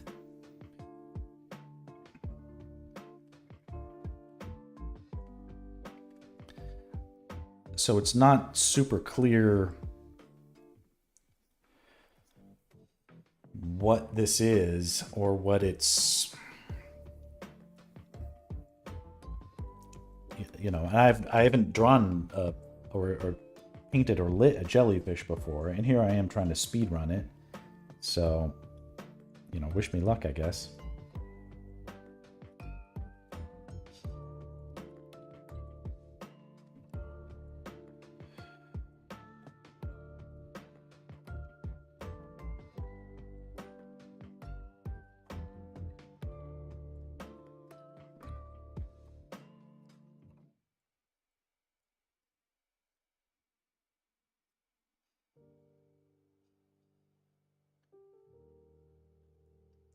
Yeah, and at this point, like, I would invite AI comments, or not I wouldn't invite them.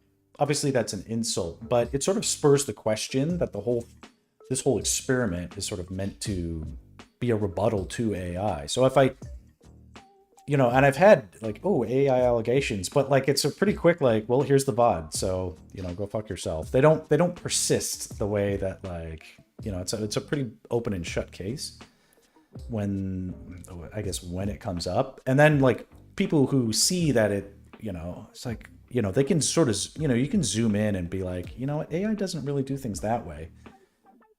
You know, maybe this guy's legit. That's the possibility of having a controversy that I could come out on top of would probably do, if it would probably, if anything, at least get more eyeballs on my work. So,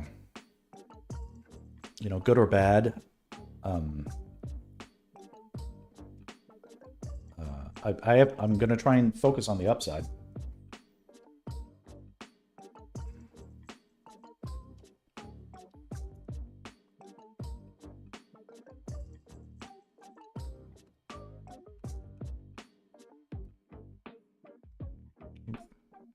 It still kind of looks good. And then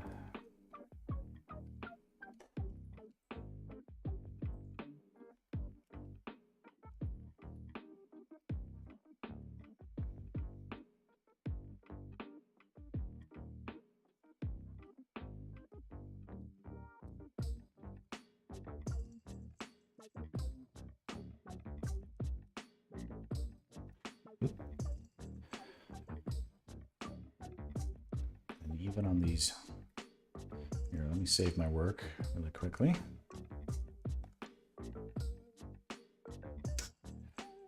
It looks alien, but like it fits Metroid, yes.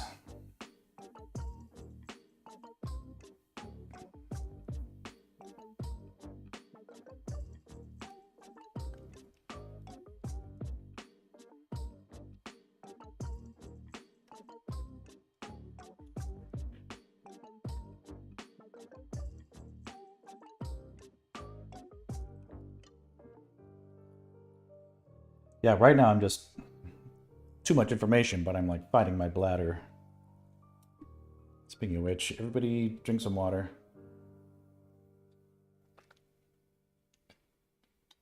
And save your work if you're drawing.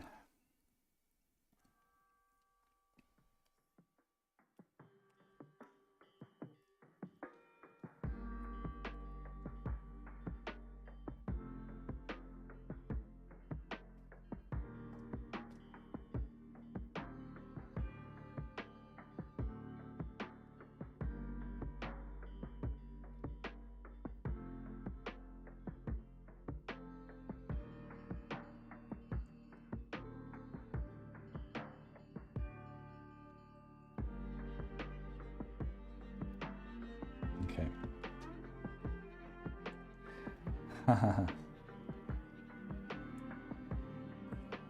Gotta stay hydrated. Normally, I don't stay hydrated. I overdo it with wine or whatever else, and today I have had nothing to drink. Rare sober stream, or at least as close as we get.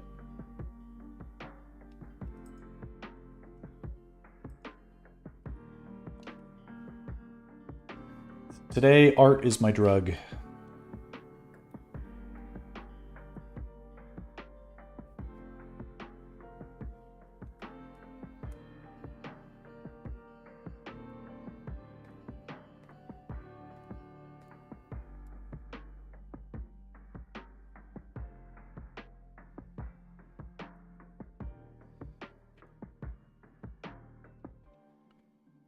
And then even more.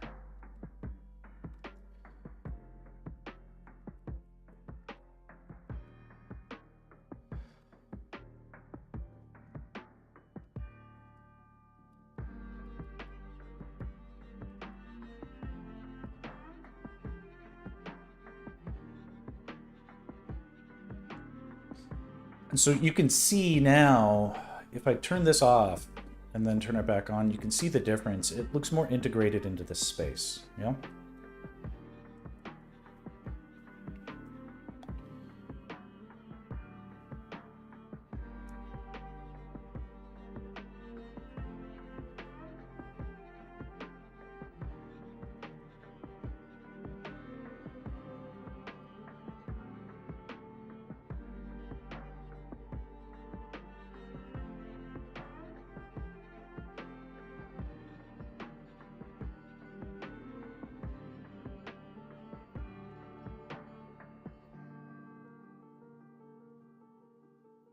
A little hydrated alien.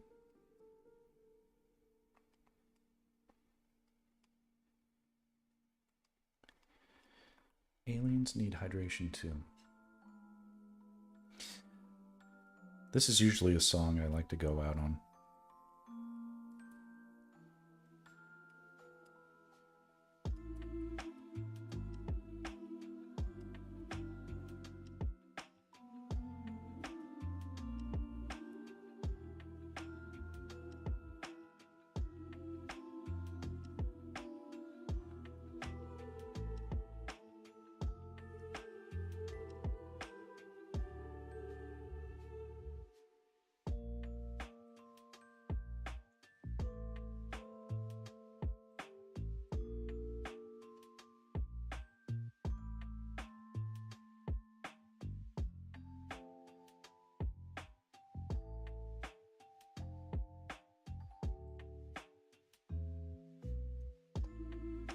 You can paint into the lines.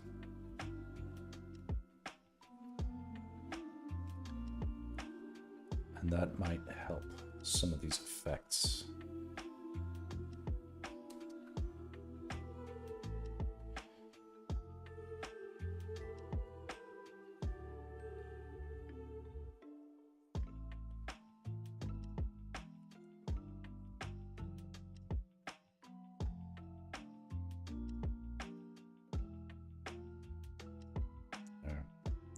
cool now.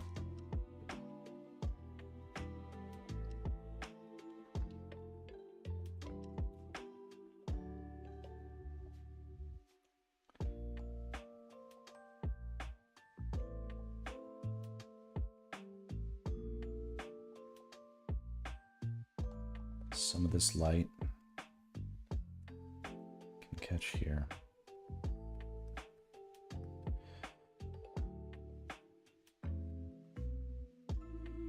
Sort of present.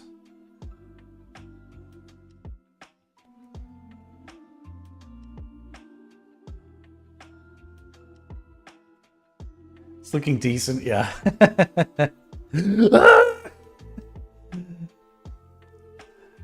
Decent?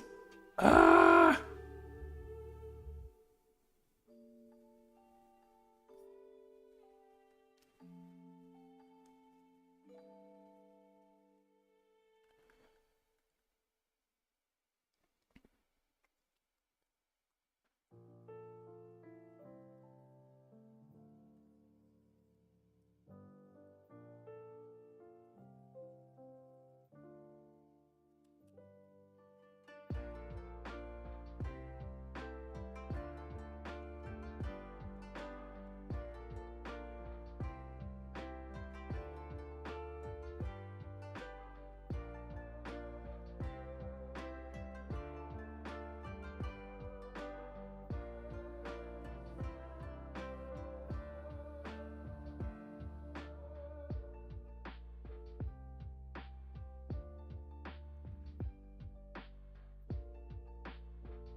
Ace Extra.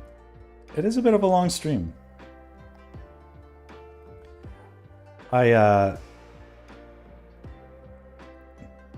Danny was saying, I impressed myself today.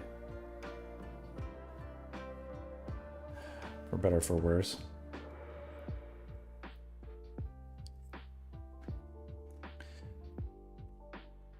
No one impresses me like myself.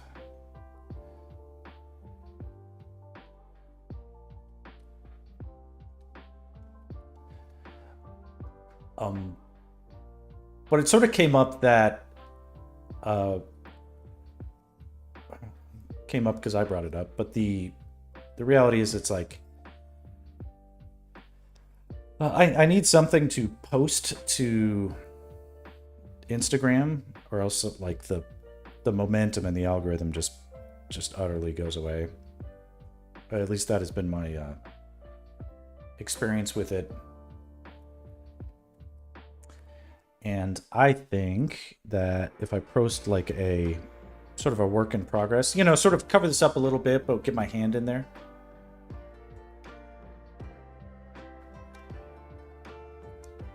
Me, myself, and I, yeah.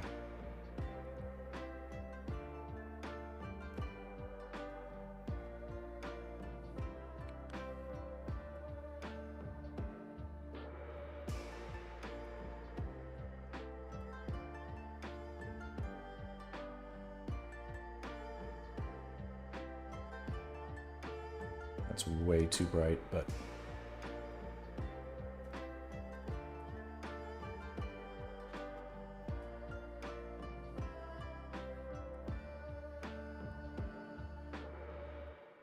this all needs to be very subtle.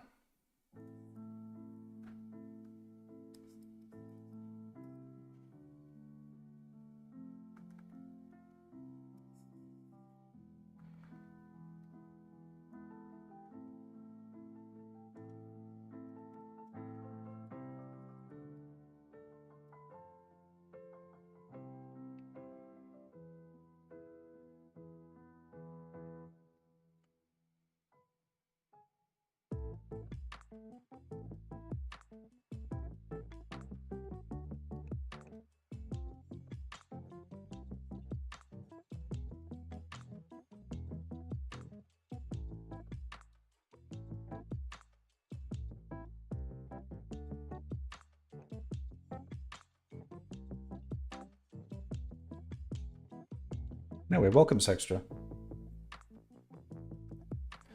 That said, I'm gonna have to be done very soon, because I gotta get my kids from school. They're gonna close the school. No, just kidding.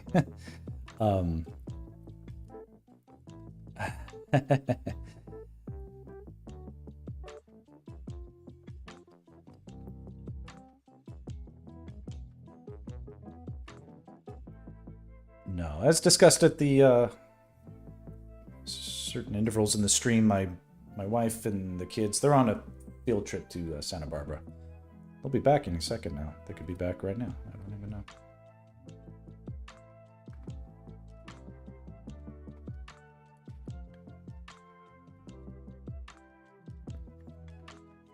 It's a little debate raging on in my head how much detail to put into these eyeballs right now.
You made it for the stream. I'm glad you're here too. If not for Danny and Namina, I wouldn't even know if I actually went live.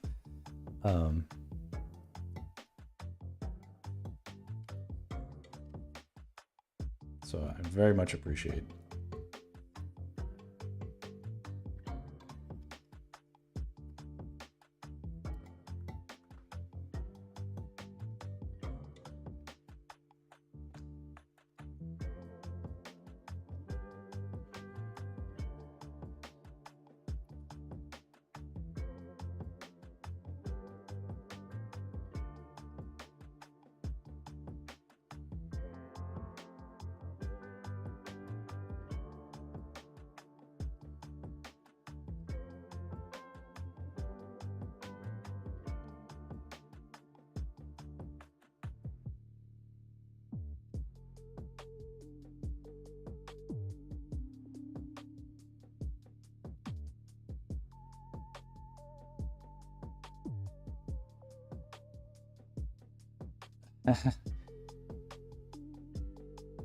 Well, hopefully even after fame strikes.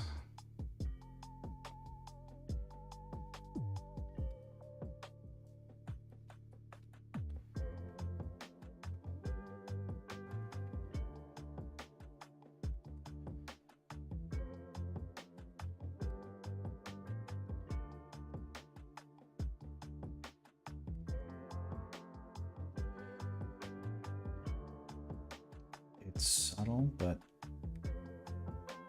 really gotta make sure these highlights hit somehow.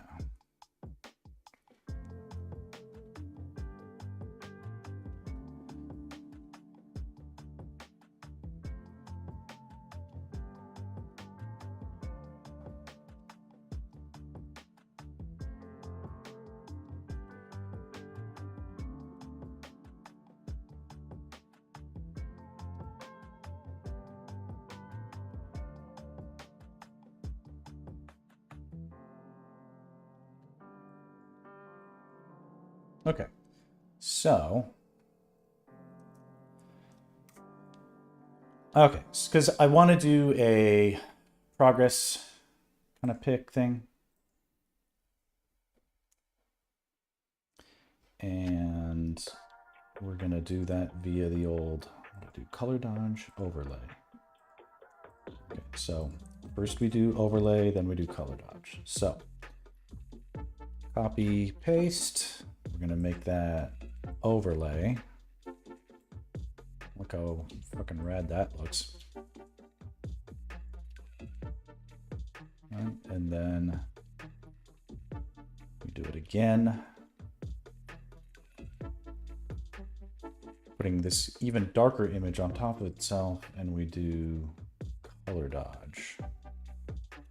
There we go.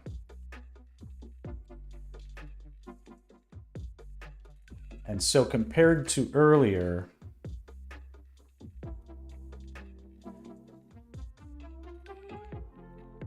where the Metroid wasn't lit up yet,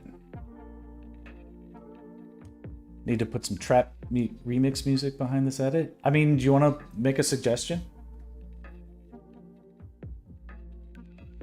That looks awesome, actually. Thank you. Darker, yeah, I think darker is the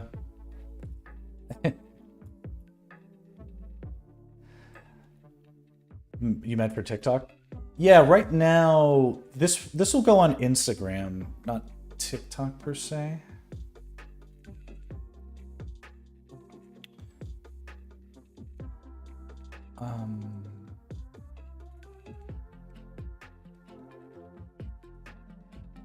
But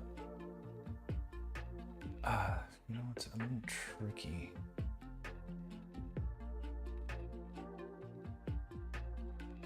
I think I so many ways to serve up content. It's gonna get more nuanced. I think I went too bright with the Metroid, but the whole thing is reading awesome at a glance, and you know, it's like that's the most important thing. So yes, extra. It's like why I had to go extra long was because I was like, damn, got to chase down what's happening here. It's for my it's for the good of my soul. Okay. And now we'll do a cringy for the gram, right? Put my little pencil here. Oop. Gotta load the UI. Load up the brushy. Doesn't look as good as it should, but we'll see. It's probably just, I'm like,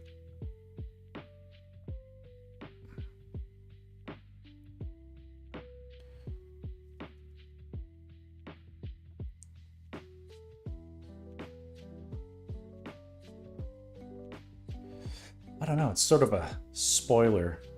It might be too much of a spoiler to just show everything. I'll take a few pics. It's not the end of the world.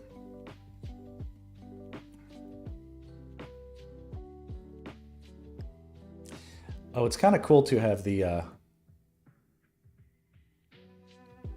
No, that looks like I'm referencing it. I'll take a few photos. Wow, look at my skinny wrist. Shit. Like no muscle.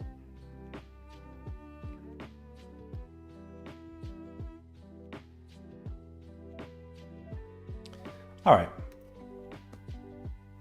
Hey, nothing else. Made a lot of progress today, and I really like how it's looking, so that's cool. Now again, that's the sneaky preview.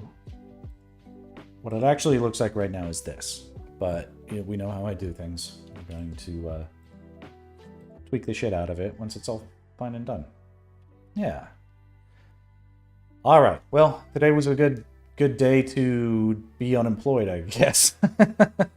But honestly, I feel like it's like the distortion in the camera. I mean, we all know I'm a powerhouse, but this is the distortion was there. This distortion was real. All right, well, so my 50-50 isn't working. I'll figure out some way to make a thumbnail or something out of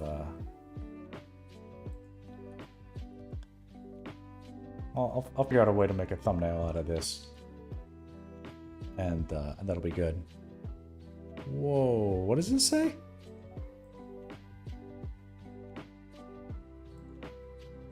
Oh, wow.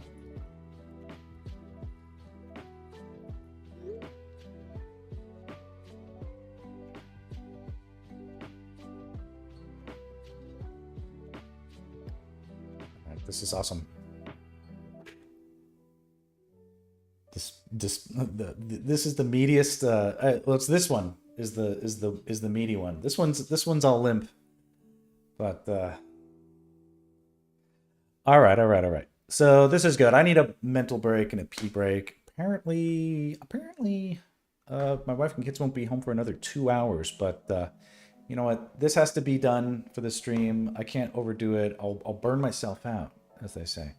So this is good. I will say night to y'all. Do something fun with the rest of your Friday nights. I really appreciate you popping by, and I will catch you next time.